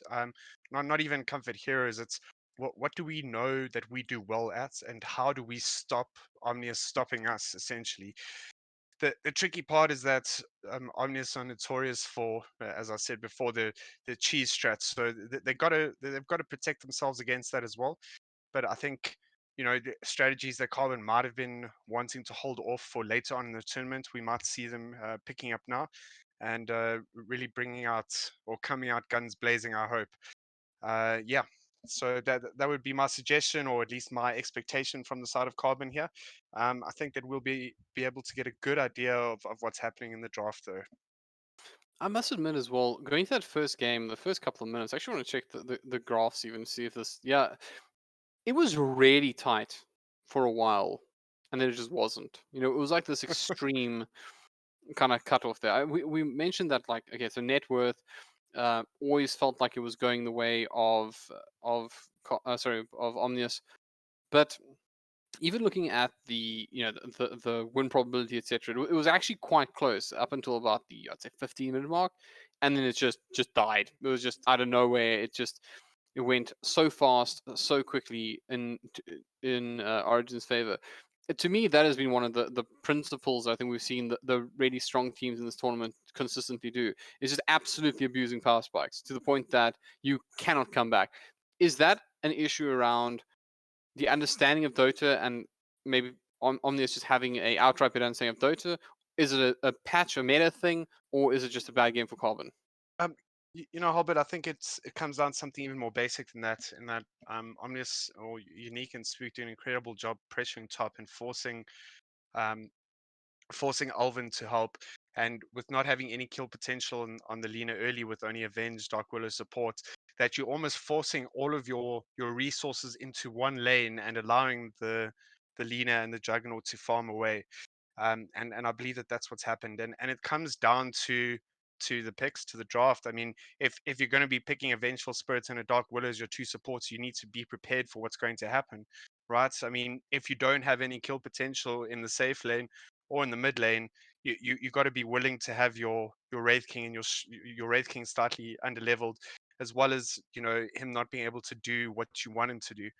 So yeah, I would say it comes down to an understanding of the game, but I think it's also just the execution and Omnius realizing their strengths and what they're able to do with their draft early on, and insofar as that they were able to create space for their two, key pick cores. I'd like to see what Carbon can do with second pick here, and maybe they can, reverse that around and do the same thing to Omnius if they get second pick. Yeah, that would be my sort of broad spectrum analysis on what happened in that game. Well, don't be too surprised if things do change. I think we've seen this a lot in South African Dota. Sides will, in fact, get totally hammered in game 1 and then come back and reverse sweep a series. So it's not over just yet. And of course, what they're playing for is truly significant. It is, of course, a position in the top 6. You definitely want to stay in upper bracket as well. It keeps you alive an extra game. I mean, it's such a massive jump just from winning this one game. And of course, from this, that is literally one Dota game away, and we do have all the players readying up as well. So that Dota game is going underway any second now. I do think, additionally to one of the things I do want to see from Carbon as well, is that it felt like they didn't have much catch-up potential in the heroes. It did kind of feel like if the heroes fell behind, there weren't really options for them to play their way back into it. I mean, there was no like massive counter initiator like an Earthshaker that can just turn a fight for you. Most of the heroes literally had to be playing from in front, and the moment they weren't in front, it was kind of, okay, we'll watch them play Dota and hope for the best. And hopefully this time around will be a little bit better. But we are jumping into that second matchup here. Ladies and gentlemen, Omnius Gaming versus Carbon. Omnius Gaming Origin versus Carbon. Game 2.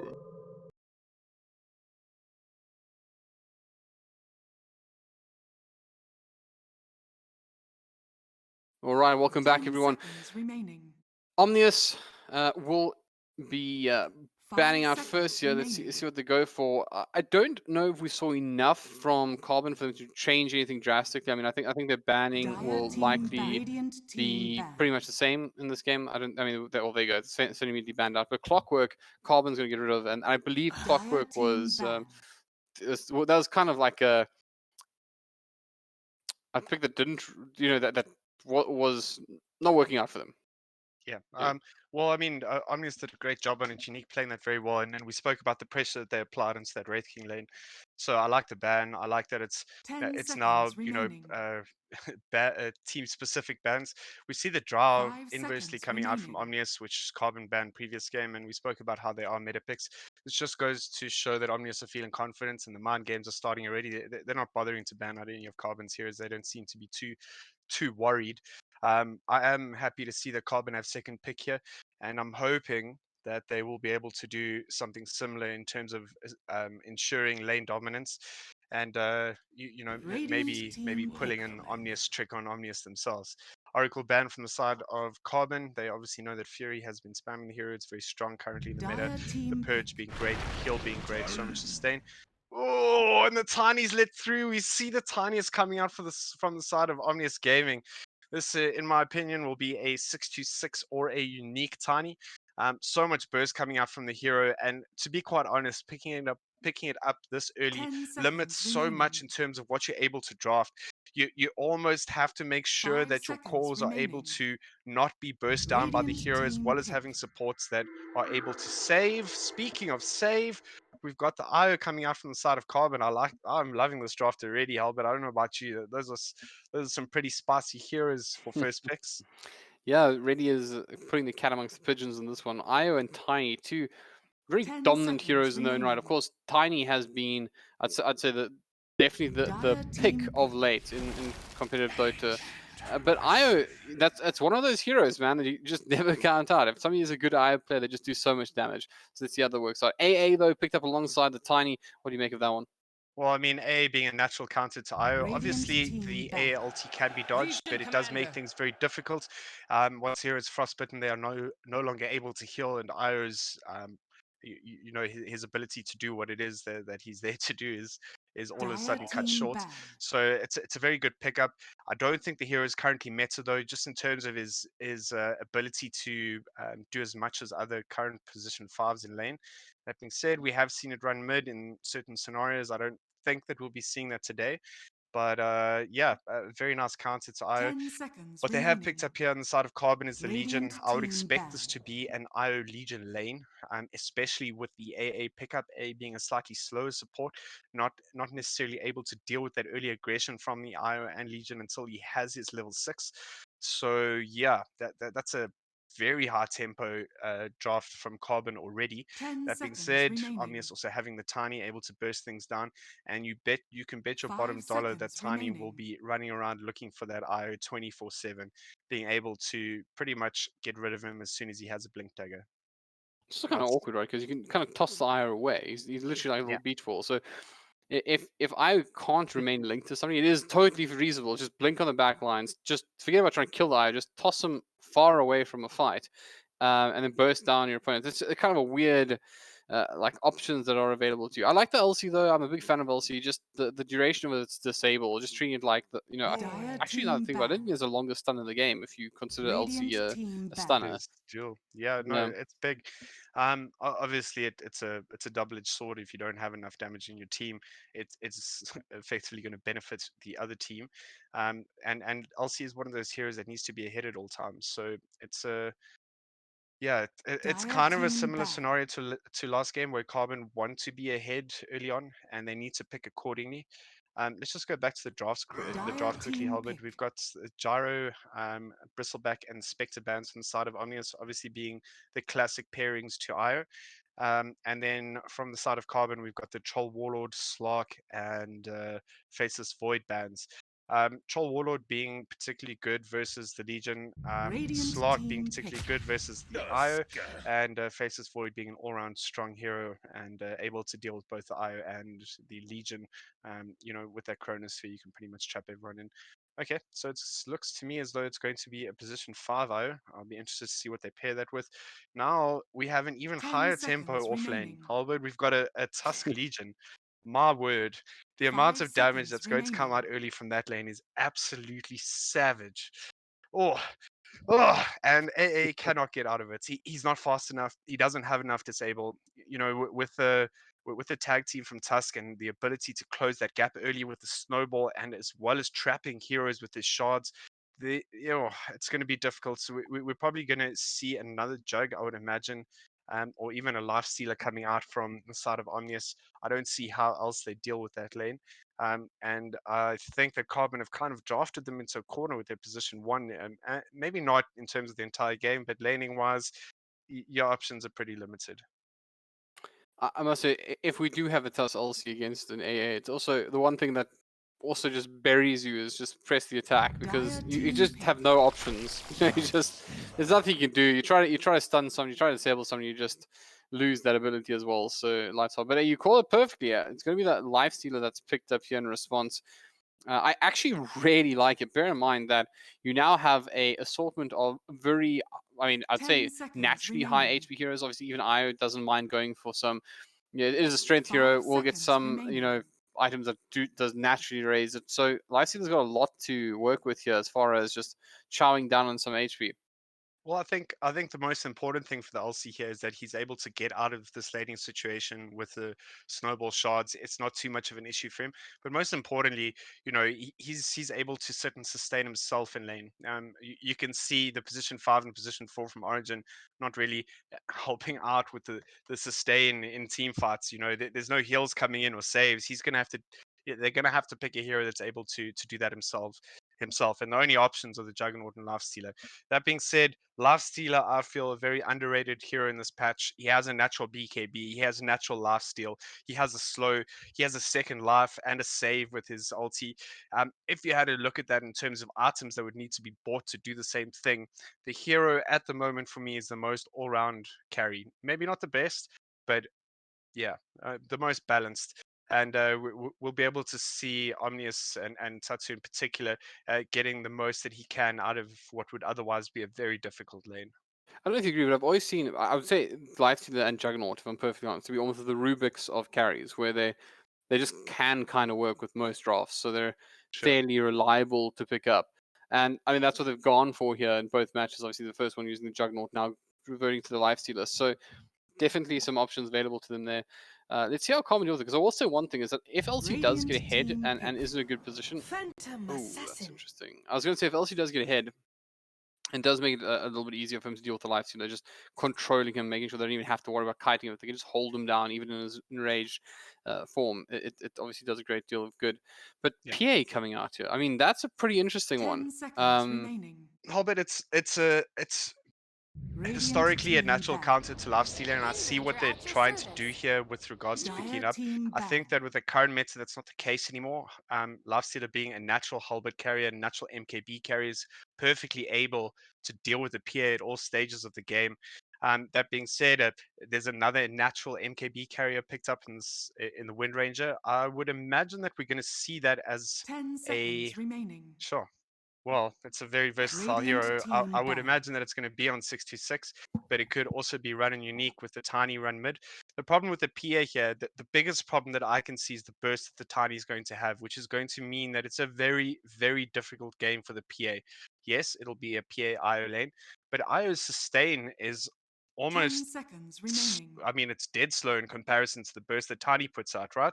5 So seconds PA not being a naturally high HP hero, I don't like the pick. I'll be honest. I also don't think it fits in with this high tempo that Carbon are wanting to,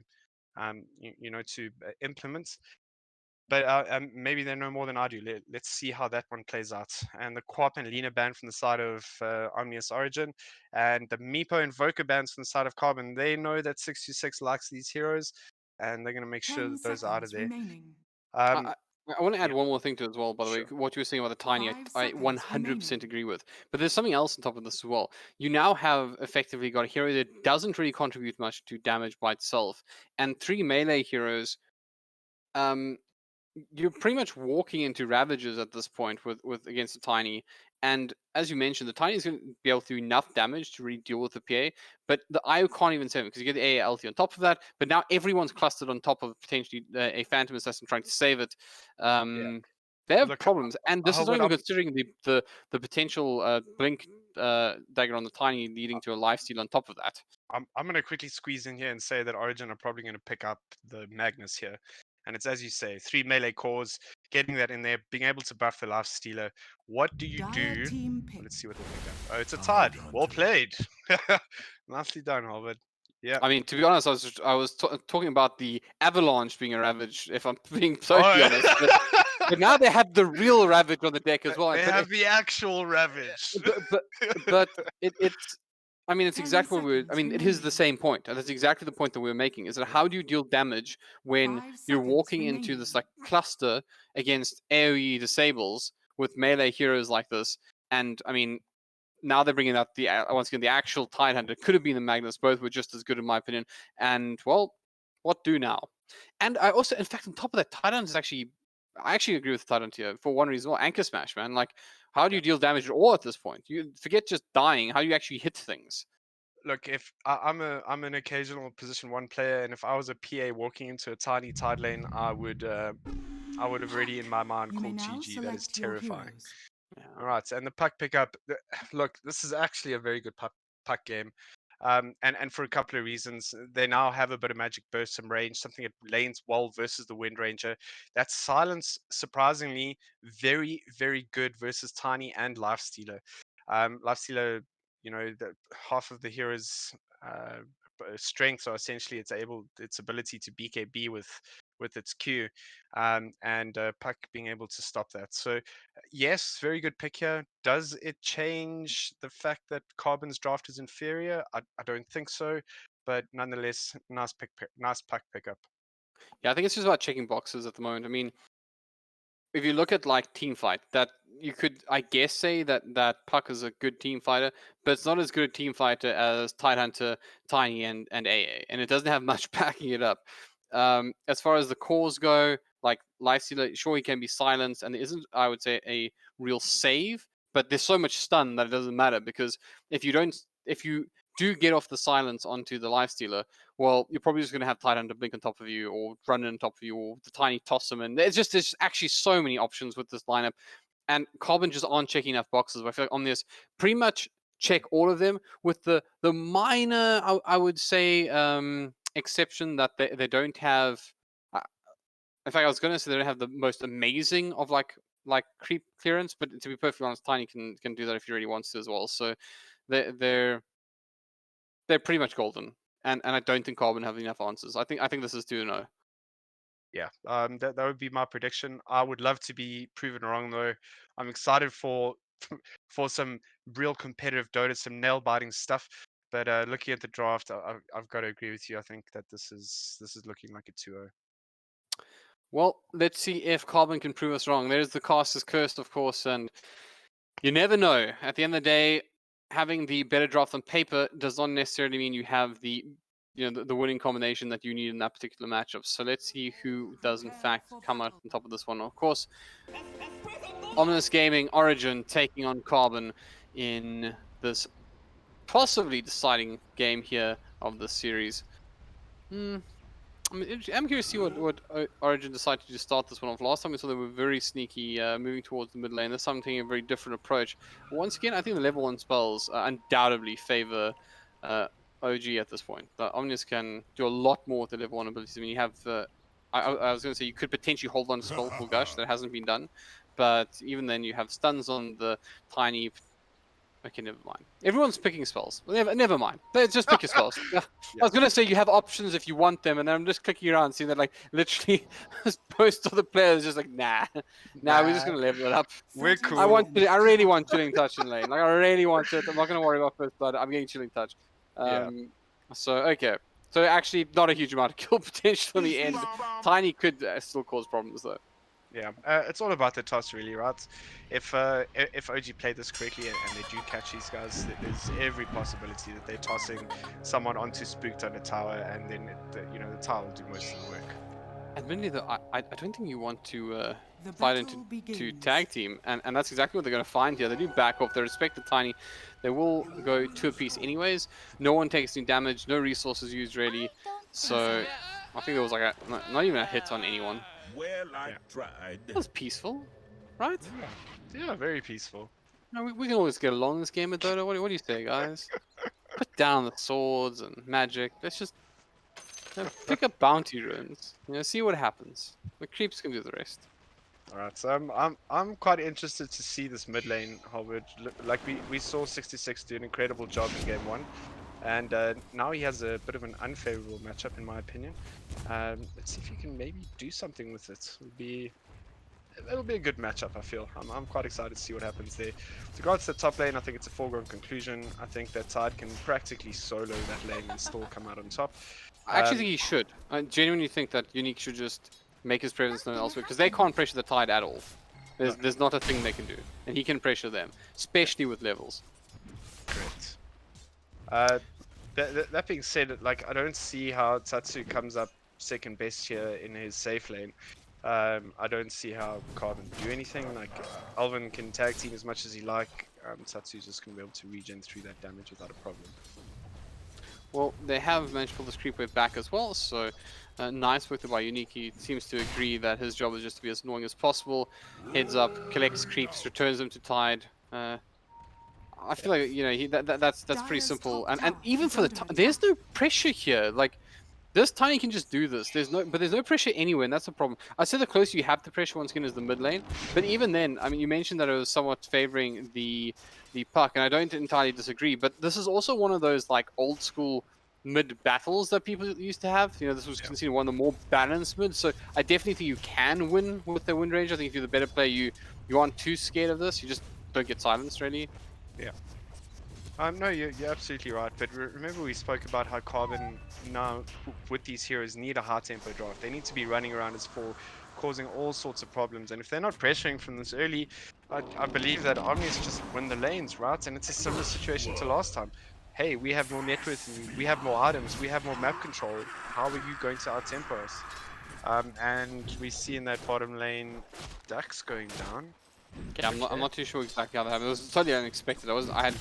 I mean, it kind of felt like this lane was supposed to be a case of, well, you can't really kill anyone, so who farms better? We farm, you farm scenario. Yeah, but I mean, okay, are they gonna kill again? Oh. There's a snowball, so it shouldn't be possible. But look at the damage they're putting out into this. Yeah, this is the lane that they needed to win as well. Yeah, it's because Dax didn't take a level and press the attack. He decided to take Moment of Courage instead, which would probably explain why he died level 1, not being able to get rid of the open wounds called Feet combo. I think that's just a bit of a mistake from him. Yeah, it does have it now, but well, at the very least, to do Dispel of Clarity, I don't know, man. I've seen games like this before. I've seen games like this before, though, where you just like, this team is so doomed, and they pull it back. So yeah, so let's hope. There's no reason why they can't. Absolutely none. If I know Alvin, which I don't well enough, unfortunately, but if I was him, I would definitely just look to get my level 4, get a smoke, go mid, see what we can do versus the Wind Ranger. As soon as Dream Coil is up in the puck, that's kill potential. That's something. Slow 66 down. Well, good. 4 minutes in at most, a little bit quieter just for to kill. The CS, the one positive I guess is that the Zub PA is doing well, sitting at the highest with this Tide Hunter. One less deny, but that's okay. It's alright. That's not too shabby. I mean, actually, that's pretty good considering. I actually feel like you can really make the life miserable of this PA if you want to. So he's actually doing pretty good. Yeah, I mean, the way that we painted it, all doom and gloom early on, it is really good, and he's doing just fine in that lane. I regenning him up. Oh boy, Fury down. Sorry, I missed that again, guys. Don't worry, honestly. We will miss it together. It does come out on Fury. So I think that teamwork. Hey, you know, they said in the panel, like, you win as a team, you lose as a team. So we lost the first 2 kills of this game as a team. But jokes aside, I mean, that's important. That's so important that they start getting some pressure. I mean, right now, it just seems like everyone is really trading farm. Although top lane they do find Unique, but no problem for him. He just tosses IO back. And that's kind of what we were talking about. You can just toss heroes away into that avalanche, you're totally fine. But pretty big stack here as well. So this is Tide country. I mean, Tide, one of the most efficient heroes of clearing stacks, especially if he does any, I was about to say, especially if he goes for Morbid Mask, look what's queued up first. And he is, in fact, seeing it out. He's going to send it out to this creep wave, and he's going to demolish it just A-OK. But at the very least, Acid Man is doing some okay. Listen, I'm actually never leaving bottom again. We cast here from now. We cast here from now on. Very good news, though, for Carbon finding something there. Yeah, well, that being said, I mean, Fury doesn't really mind dying, as long as Tatsu is getting the most out of that lane that he possibly can, and currently he's getting more CS than Dax. He's they did get that kill on Dax as well, and it's all about the core versus core matchup there. Yeah, the stack is really important for Spooked right now. So mid lane, they do in fact catch out the Wind Ranger. He pops his ultimate as well as the Wind Runner, but they're going to force him back, it seems. Support comes in though, Unique. Interested in this one. There was in fact an illusion orb toss towards the ruin. He picks up a regen, so... Oh, yeah, smiling on him. You play much mid 2.0? Occasionally when I'm forced to, yes. Because that's the moment where you now have to win the lane, right? Because you pick up the regen and like, listen, I basically got a full fountain experience whilst your opponent is sitting with an empty bottle. It's basically cheating. That's as close to hacking as I think you can get mid, without it being actual hacking. I feel like you're the better mid because you're the one picking up the regen. I'm always the dude sitting with the empty bottle, so I would go so far as to say I'm a little bit salty about the fact that Rune is in the game before 10 minutes. Fair enough. It's honestly quite dominant. So really will help out the puck. I'm not kidding about how much a big deal that does make, but unfortunately for him, he was behind, and significantly so, and that level is more significant right now. So possibly gets him back in it a bit. He does have a bit of trouble top. Oh, he's out of here. He's a goner. Looks like they might find a little bit more out of this one. Spooked as well as Unique got interested in it, but it looked like they're gonna have to back off the IO doing his work. That's gonna become a lot harder, but the A is only level 3, so you probably want to toss the tome his way at some point. But also remember, Tiny Unique actually further behind in experience. I think his level 6 matters less, like significantly less than the A, so you probably do give the tome to the Ancient Apparition. But looks like they will re-engage her. Look how far back! Is it crazy? They're so dead. They're so dead in this. So immediate toss comes out. The avalanche was actually beautiful though, and it got a little bit lucky. I thought he was just going to toss him back towards the Tide Hunter, who was actually close. I think he was possibly just outside tower range. Yeah, but it was just the shards actually that effectively he didn't have the cast range to cast the toss, which is he did get the toss on him, didn't he? I feel like he actually got the toss on the toss. Yeah. I know, I'm crazy. Stream chat can tell us. Yeah, let us know, please. Well, they re-engage her. Unique this time will be on the back end of this, but they get some support coming. They do snowball back, and Unique is still alive, and the Ravage gets popped as well. This could potentially turn things quite drastically. They're not helping out Alvin. They want to keep the PA alive, so no tether available. And in the end, it does come at a pretty hefty price. Ravage? Don't know if that was worth it there. I mean, they saved the Unique Tiny, but honestly, I kind of feel like Ravage just existing is more important than that kill or that save. Yeah, I think so. I also think that OG are committing far too much to try and get the stack, and Alvin rightly so coming up top and causing them to only take the stack at 8 minutes. I mean, I feel like Spooked had that Morbid Mask from very early on, and he just hasn't had the space to do it. Alvin coming back in, they're going to make sure they get Fury here. This is just not worth it. Yeah, they can get more. Spooked is in a lot of trouble. Tag team's up. They're just going to kill him as well. Do they get Unique as well here? I mean, they do have the Stifling Dagger available. That's a pretty deep charge for Tiny. The stun comes out with the Avalanche, but yeah, they're right on top of him. What are they doing? OG! And they're going to lose the stack for it as well. That is absolutely crazy. I mean, that is a huge swing. I mean, they've lost a K. They've lost a K at this point in the game, and they lose the stack. It's going to get worse than that. I mean, all of the good work that they've done up until this point, they were definitely dominant up until this point in the game, where they have in one foul swoop, just totally throwing the first 10 minutes. You may as well start again. We started the early game again. Okay, let's regroup, guys. The first 10 minutes does not matter. I'm kidding. Well, I mean, alright. well, check it out. Look at the stats. They had about 1,000 lead in net worth. They now have nothing. They had about, well, they're even on XP. It's now 1,500 in Carbon per side. Is that correct? That Carbon, they're ahead here. Yep. Is it going to happen to us? You really have a point where we're like, nah, Carbon's draft. They can't do this. And then... I doubt it sincerely, Helvet, but I've seen stranger things happen. I think it's most important, despite that exchange and how costly it was and how much they've given this PA, is that Tatsu and 626 are still sitting pretty at the moment, and they are winning their lanes by quite a fair margin. Aggressive snowball comes in here. They do also commit the ulti from Elvin, but they will find the first kill. It's going to be traded out. In comes the Dream Call on the sidelines, though, and they do have some support here.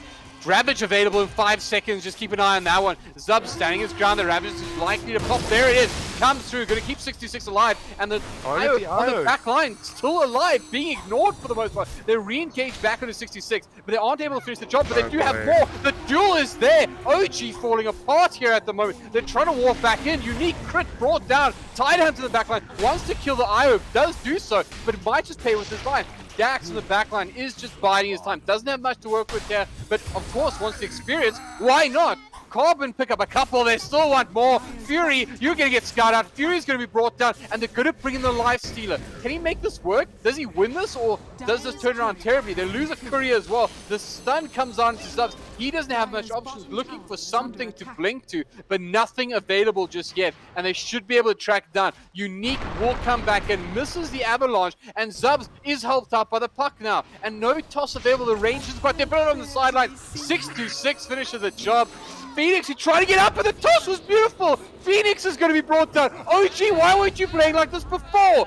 Okay, welcome back to the Dota game. They remembered how to play, ladies and gentlemen. Oh my word. It was still a 4-for-3 exchange, but I don't think that that's exactly what they needed. They're also forcing Tatsu out of a lane, which he was winning comfortably. That being said, I did appreciate the rotation from 66 to help out this top lane. Yeah, as good as that last passage of play was, still a net loss for the side of OG. Don't break my heart here. Sorry. I enjoyed that so much. It was exciting. It really was. Alright, Alvin just going to sap up the XP in this bottom lane. OG pressuring this top lane. They want to make sure they get map control into the Carbon jungle. Don't give this PA an avenue to catch up. Or I say catch up, it's only about 500 gold net worth off of the Wind Ranger. Yeah, Dux actually finds the engagement he's looking for. They're going to bring down Fury. The Dream Call is there as well. Carbon looking pretty good here. They're going to find another kill onto Unique. And there's not much that Squid can do. He doesn't have Ravage available this time. Out comes Tatsu. He realizes he's in trouble. He gets controlled with the War Sponge. Tatsu, very low, but he's armlet toggling through it. They still want to find this kill. They're going to start tracking him down. They find him with the silence as well. They turn their attention back and tied under. Beautiful shackle shot comes in from 626. Can he find the kill though? Not going to be able to do so just yet. Does have the Windrunner available. He is being swarmed right now. And 626 trying to run away, trying to bail out. In comes the puck again. They still want to finish this. They've got to be careful if you're in the back line. Still not able to switch it. They're going to try and finish the job with the Elvin. Yes, though, they kept the chilling touch, but he's able to snowball back towards the creep wave. And they do have an incoming Unique. He finishes the job with the power shot from behind. 626, though, very deep in. Looks like they might be interested in turning this one back around. They realize they need to respect the tower, though. Carbon back off. But 7-15, ladies and gentlemen, we have a Dota game on our hands. Speaking of big match temperament, Halbert, Carbon are doing it. Oh my word, these fights are incredible. Yes, they are letting go of the other lanes, but I mean, they are just absolutely rolling over OG in these fights. It's fantastic to watch. Oh, they are giving us something to cast, and I tell you, I wish Game 1 was like this, because I would have loved to have cast 2 games of this kind of tempo, this kind of aggression. But as you mentioned, things aren't quite great just yet. They do have the duel available. Do they want this one? Tatsu could be in trouble here. They're going to go in there and commit the duel, but they actually backed off for the Tusk. He comes back in, not able to... Oh, he's completely whiffed it. They go back, and this could be disastrous. Back off, avert your gaze. This is going to end terribly for you. Tatsu going to help out Elvin, but in the sideline, 626 comes in. He's going to finish the job onto this Legion Commander. and now it's gonna be a pretty poor power shot. But doesn't matter. Doesn't matter because they find what they're looking for. A comedy of errors though from Carbon. That's what it's like playing these tournaments. These players Dire's wouldn't make bottom these tower mistakes. is under attack. 99 times out of 100, but in this kind of environment, it could happen. Radiant's top Yeah, tower is under absolutely. attack. I mean, it's high pressure, high stakes. You know, you're going to expect these mistakes to happen, but at the same time, we're seeing some incredible plays on the very same note. You know, just fluid stuff. I think that's the first mistake we've seen from Carbon in his team fights, and unexpectedly from Alvin. But yeah, on the whole, it's IO keeping them alive. They are able so far to keep up with the tempo of their drafts that they want to execute. This is turning into a very exciting Dota game. I say turning, it's already there. I'm pretty hyped. I'm definitely as well. Also, want to point out, Unique must have taken the tone, by the way, because we still have a poor Fury. This poor man, the most humblest of Dota players that has ever existed. I mean, this dude is still sitting on level 5 with 15 minutes, and you have one of the best ultis in the game. Award, gonna do it. There we go. He's got it. He's Fury. got it. That was a gift. That was an absolute gift. It was planted on an expiring Sentry Ward, just finding level 6 guys. I'm so happy. I think it's a case of, you know, they prioritize it Unique just to get that burst up. Excuse me. The burst up for the PA, obviously being the biggest problem, and they value it over the frostbite from the AA. I can get that. I can get behind that. I don't think it's a terrible idea. All right. Well, with that said, there is still that Ice Blast available, so that Frostbitten is going to matter a lot. I mean, think about the heal that's just suddenly gone. You no longer have press the attack. I mean, that hasn't been leveled up much, I guess, but it's still something. And most importantly, obviously, is that IO. Just, you know, such an important tool in his arsenal, just completely deleted. And as you mentioned, they now will have a significant burst coming out from Unique. Can very easily deal with the Zubs. Okay, but he's got the Deso. I'm honestly, I'm gonna say, I'm actually feeling very confident that Carbon can take this matchup. I mean, let's see what Dota says. Dota says the win probability is still favoring OG, but only just it's about 55% maybe. Well, that makes sense. Okay, so let's just have a look at the items. We've spoken about the natural MKB carry on the Wind Ranger, and she's got that now. 66 had that 16 minutes MKB, super important versus the PA. I thought because they do find what was a PA. It was a PA, now it's a corpse. I don't believe you, I don't see a PA.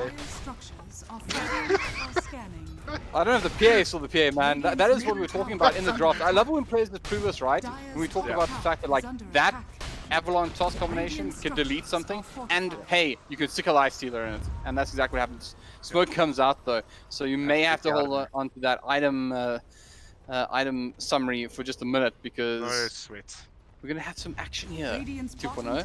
We have some fantastic action. Yeah, it's the best kind of thing. Can they find something? Who are they gonna find? They're gonna find somebody walking towards mid lane. Haven't found anything just yet. Dax find Dax, Smoke, and he's out. He knows. He knows. His blink is down though, 66, using his wind run. Oh boy. Have they seen him? I don't know if they've seen him, but they're going to find something else. They're going to go straight back in. The Ravage is there! The Ice Blast comes through, and Carbon have no answers to this just yet. The Snowball going to return fire, but they drag him all the way back. And now Alvin in trouble. Dax, what are you doing in there? There's nothing for you. There's only death, and Carbon lose 4. The only survivor, Phoenix, and I tell you what, he was just like, guys, listen, I'm not playing this fight. I have no interest in this. And now, I tell you what, now you can talk about items because there's no one left to compete against OG on the map. Some say there's no Iron Team, I say there's no Phoenix. He was not there. Anyway, alright, so we've got the MKB on the Wind Ranger, super critical versus the PA in that evasion, and we see that Tatsu very close to his, approximately 750 gold away. So two very, very big items, very important items. We spoke about the Blink and the Tiny before the game started, and Unique now has that up. On the side of Carbon, we've got the Deso on the PA, also super critical, and that's Aegis up on Tatsu. Sorry, they're going to put it on 66, apologies. Alright, we've got the Deso up on PA. He is able to, Zubs is now able to burst quite a few of OG's heroes, and they are going to smoke up, believing that they can get something into the Aegis. Be very interested to see what that's They're about. going to see all of it. They blink up the high ground, and they boy. find the Tusk, and they don't manage to finish the job. They come back and remember, no Ravage this time. In comes the IO, in comes the support. Dreamcall is there this time. This time Phoenix does support. The AALB does manage to pick the Tusk. That's what they're going to get for it. Looks like Carbon will survive this one. They need to back off though, because they realize they've seen this story before. This is what OG did last time. They got a little bit of action, and they just rode that wave all the way to the win. And it feels like they're getting that momentum again. Radiant's bottom tower is under attack. Yeah, some other big items to note, guys. There's the blink and the Yules on Puck, making him very elusive. Although I would like to see the Puck in these fights and these smokes. It just feels like Carbon have lacked something in those past two fights. Just a little bit of lockdown, a little bit of burst. Might have changed the way things went along there. Make up on the IO. We obviously have seen the blink on the Legion. Oh boy, Legion in trouble here. Okay, he's going to press the attack off the cold feet. He's going to be just fine. He wants a piece, but he goes back in, but he is not alone here. There's a couple of his opponents around, and they're going to get the Yule's engagement off onto Fury. They get the duel if they want this, so they're keen on that damage, but it does mean 50 seconds, they aren't able to potentially commit to a fight. In that siege creep, there is a gift. There's something that is a little unique to this Dota game. It's not unique though, it's a lifesteal, and he's interested. He's backing off back around. He's got some support, but it's going to be Fury. That suits up. Siege tank is chasing as well. Yeah, and looks like they might find a little bit more. The avalanche into everything. This one, there's the Ravage as well. It's going to be enough to pick up too. On the sidelines, Phoenix was able to get out. Dax is caught out though. They do get the shackle. They do get the shackle. That means they're going to get another one. And they haven't managed to get their puck out of harm's way yet just yet either. He's still backing off. He's still being hunted. He does Weighing Rift back towards. He's trying to get out there, ping him out. The Blink Dagger finally does come back online though. But another 340. Man, when last did Carbon get a real kill? The only kill they've gotten so far in a while is Fury. And I'm sorry to say it, because with all the love and the Fury right now, he doesn't matter. He knows he doesn't matter. He's doing his job if he's dying at this point, because no one else is. And remember, there was about 15-5. It's 17-17 now. Yeah, this is looking pretty bad for the side of Carbon. It's a 9k net worth lead, and it just comes down to the timings. I mean, Halbert, we spoke about it in the previous game, and it's, you know, OG have realized now, okay, yes, we've got a MKB on the win range, we've got a blink on the tiny, we have enough to do this. The Ravage is up, and now it's enabled Lifestealer or Tatsu to pick up his MKB. The whole team is hitting incredibly hard. They have all the amounts of lockdown. When they don't have Ravage, they're backing off, they're securing the map, they're farming, getting as much as they can out of it. As soon as that Ravage is up, we expect the smoke, we expect the play. And unfortunately, it's now gotten to a point where I think even if the Ravage isn't up, I don't think Carbon win these fights. No, and this was one of the worries that we had. I mean, firstly, we saw the Avalanche into it as well, but whole mid lane, they do find the Tide Hunter and they commit everything. They want that kill, they will fight it, but beautiful play from Phoenix. He actually went for more. He was caught by the Dream Call on the sidelines, but they decide to back off. They don't like this fight. It's a pity. They actually had it. They would have taken the Unique most likely before any kind of re-engagement could have come in from OG squad. Tatsu was headed towards the top, but they just didn't know, and they didn't think it was worth killing the sport. But at this point, killing anything matters. But Tide is a big one. Yeah, I think they made the right play with the information that was given to them. They unfortunately didn't know where Tatsu or 66 were, so I can get behind that play and that decision. Tatsu is starting to run away with this net worth at the moment, and what a lot of people don't realize is how good of a farming tool MKB is, and it currently is the most economically viable damage item. Picking that up on any core hero is going to speed up your farm and increase the damage that you're putting out in fights by a very, very large amount. So we can expect Tatsu to really be starting to snowball from here. So they find a big pick here as well. Zubs, he gets saved by the snowball, but he's being pulled back into the Ravage. Spook, he's going to hold on to it for now. In comes the Eye as well to help out. So just over the court. He goes back and gets the Ravage on a couple. In comes the second Ravage, if you will. Unique makes no mistake, and they're going to kill Korea for the trouble as well. Insult to injury, another 3-4. It feels like we're on a broken record here, just the same result every single time. Carbon don't have answers to this. They don't have any kind of options to try to deal with what's going on. It's once again, hey guys, we need a split push. We need to start cutting waves, prevent OG from getting on top of our base. But I think we've just gone through this exact exercise. Yep. That being said, that's Dyer's top I mean, tower carrying has over from fallen. game one, another Aegis expired that hasn't been used. And it doesn't really feel like OG needed at this point in these fights. They are carrying themselves through these fights without any assistance whatsoever. Right. Well, next Aegis definitely. I mean, this is the thing, right? This is exactly what OG did last time. They grouped up in their opponent's jungle. They waited for the next Roshan, and they took the next Roshan. Daxed. Oh, hold on, 66. Waited a little while to cancel that. He was doing a lot of damage to himself, but they once again find the pick. And there's just no way for Zubs to go at this point. He's trying to get that BKB, but I don't know if he can get it. Oh, what is going on? Dax? They're engaging mid. Lifesteal's all alone. Tatsu did not care. I mean, he showed him no respect there. Literally, Tatsu versus Carbon, and it's still Tatsu versus Carbon because they see there's a Tide Hunter farming. Wind Ranger, nowhere to be seen at the moment in this fight, but Tatsu does not care. I'll fight all of you. It's actually a god tier lifestealer game for Tatsu. Halberd, he's got the Bastion now. He has the ability to just man fight the PA, man fight the Legion, man fight the Tusk. Io needs to run away every time he sees him. You know, it's only the Pike. Nice, Dax. Beautiful blink though. Able to survive the engagement.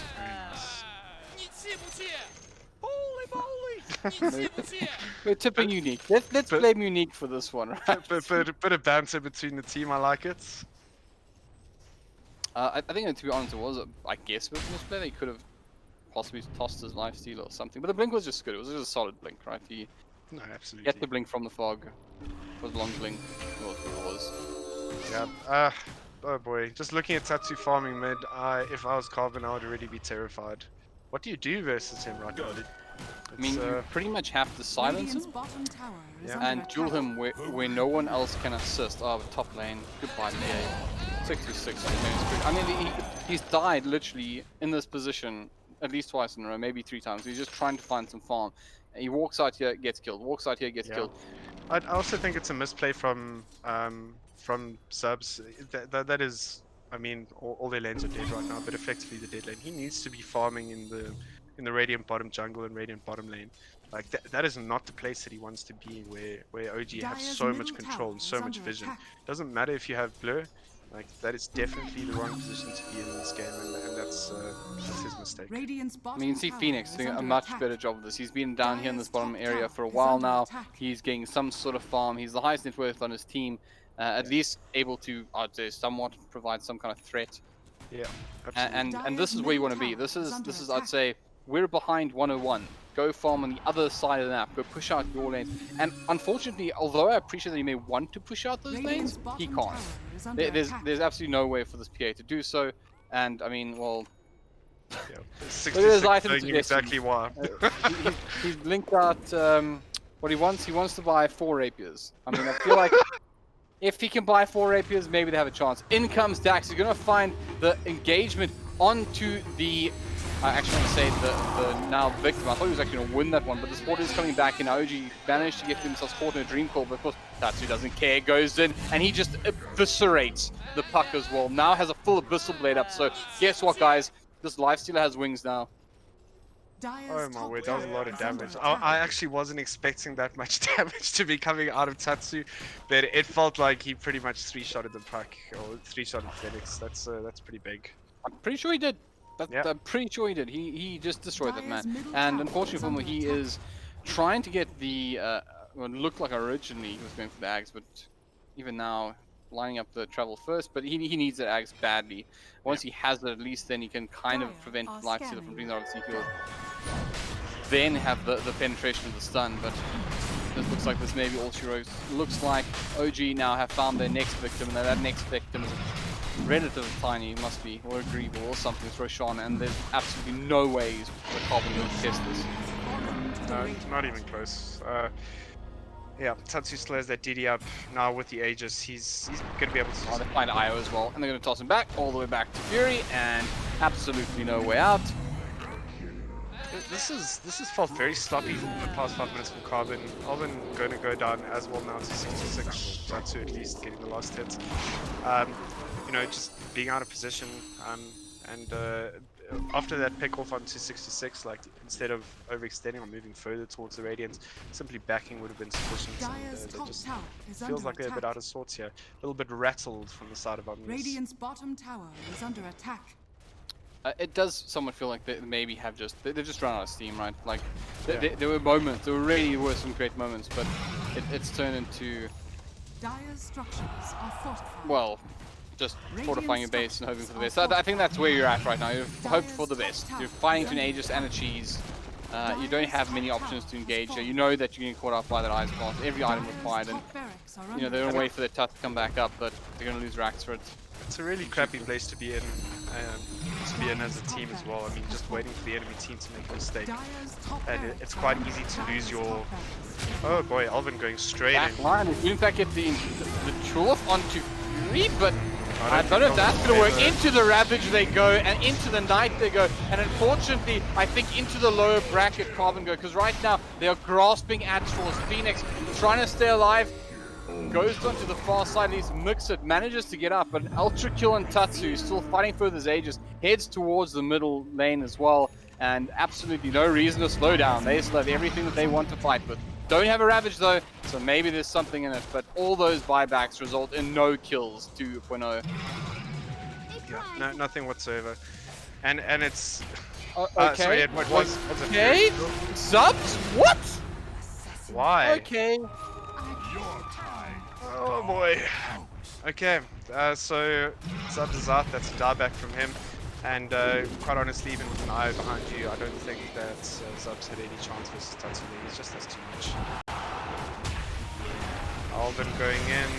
Alright, I think that's the GG call coming in just a second. I think, ladies and gentlemen, it's safe to say congratulations to Omnius Gaming, because they are going to the next game in the upper bracket, and of course Carbon. Well, yeah, they're DCing. They are done. And yeah, I mean, well played to both teams, and particularly well played, and congratulations to Omnius on that 2-0 victory. Very convincing and very impressive to watch, I've got to say.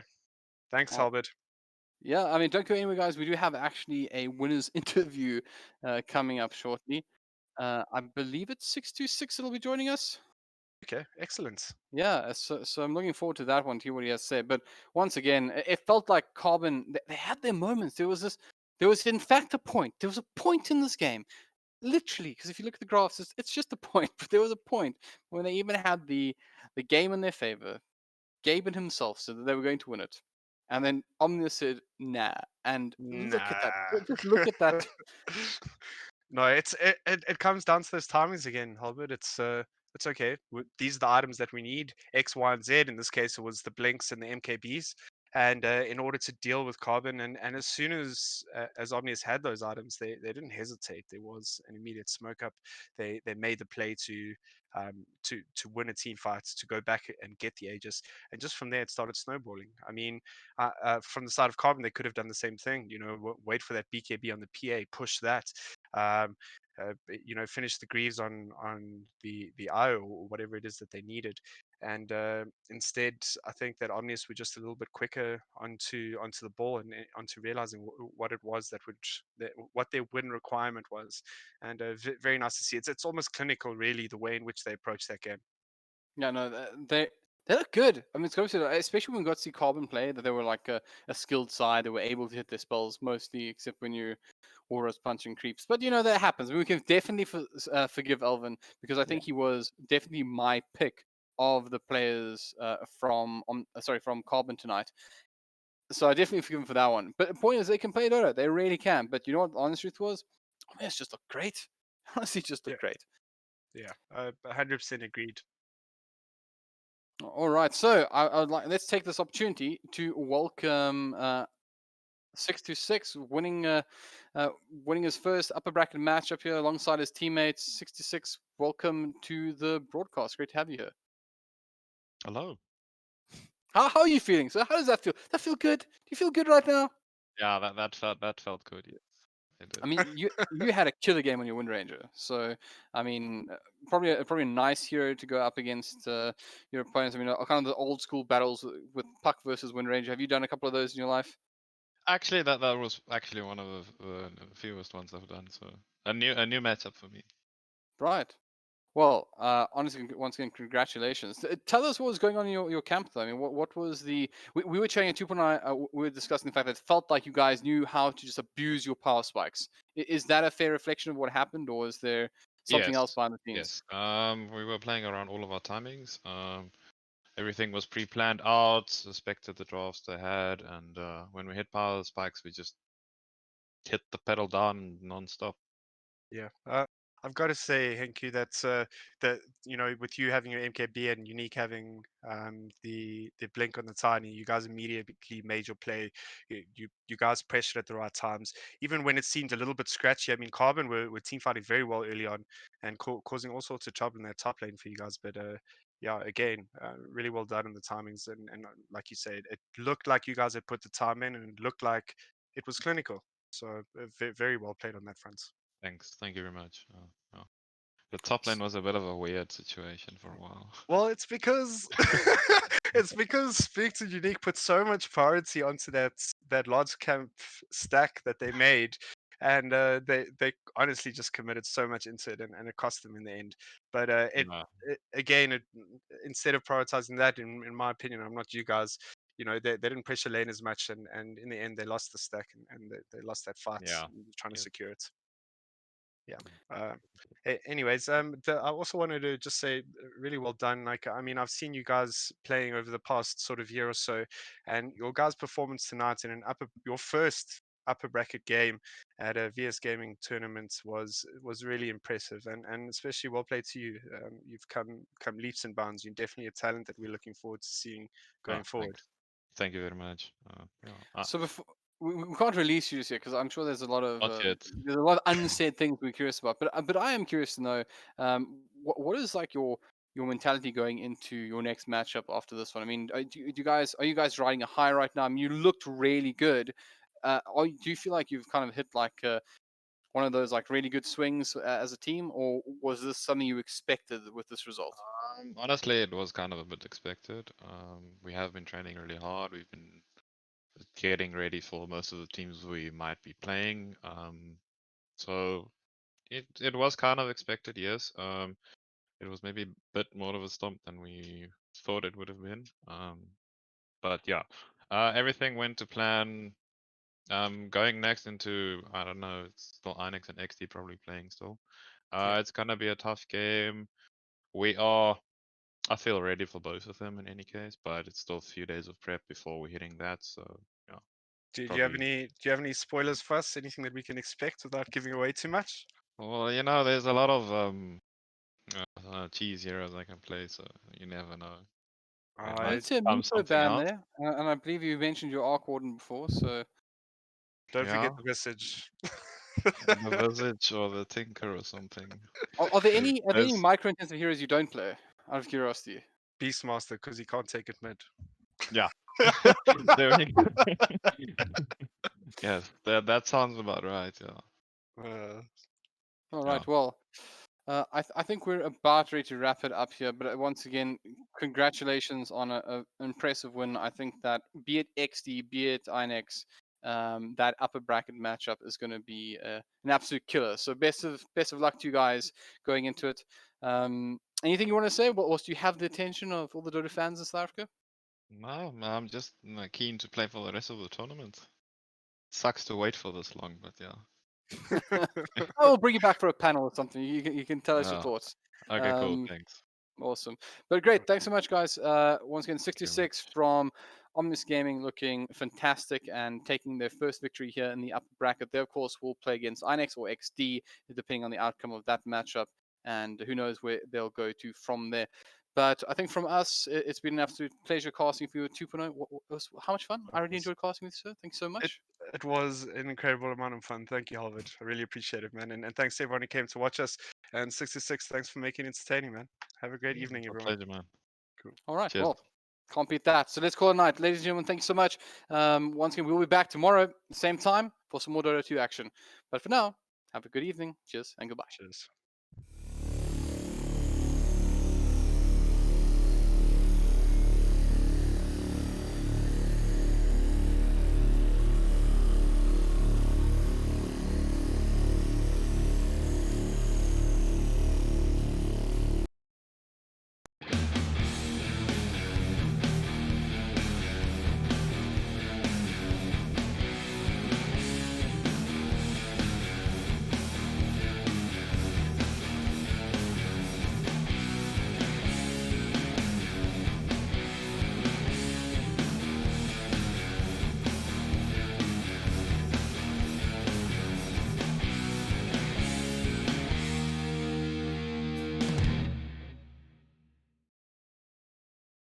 Mm-hmm.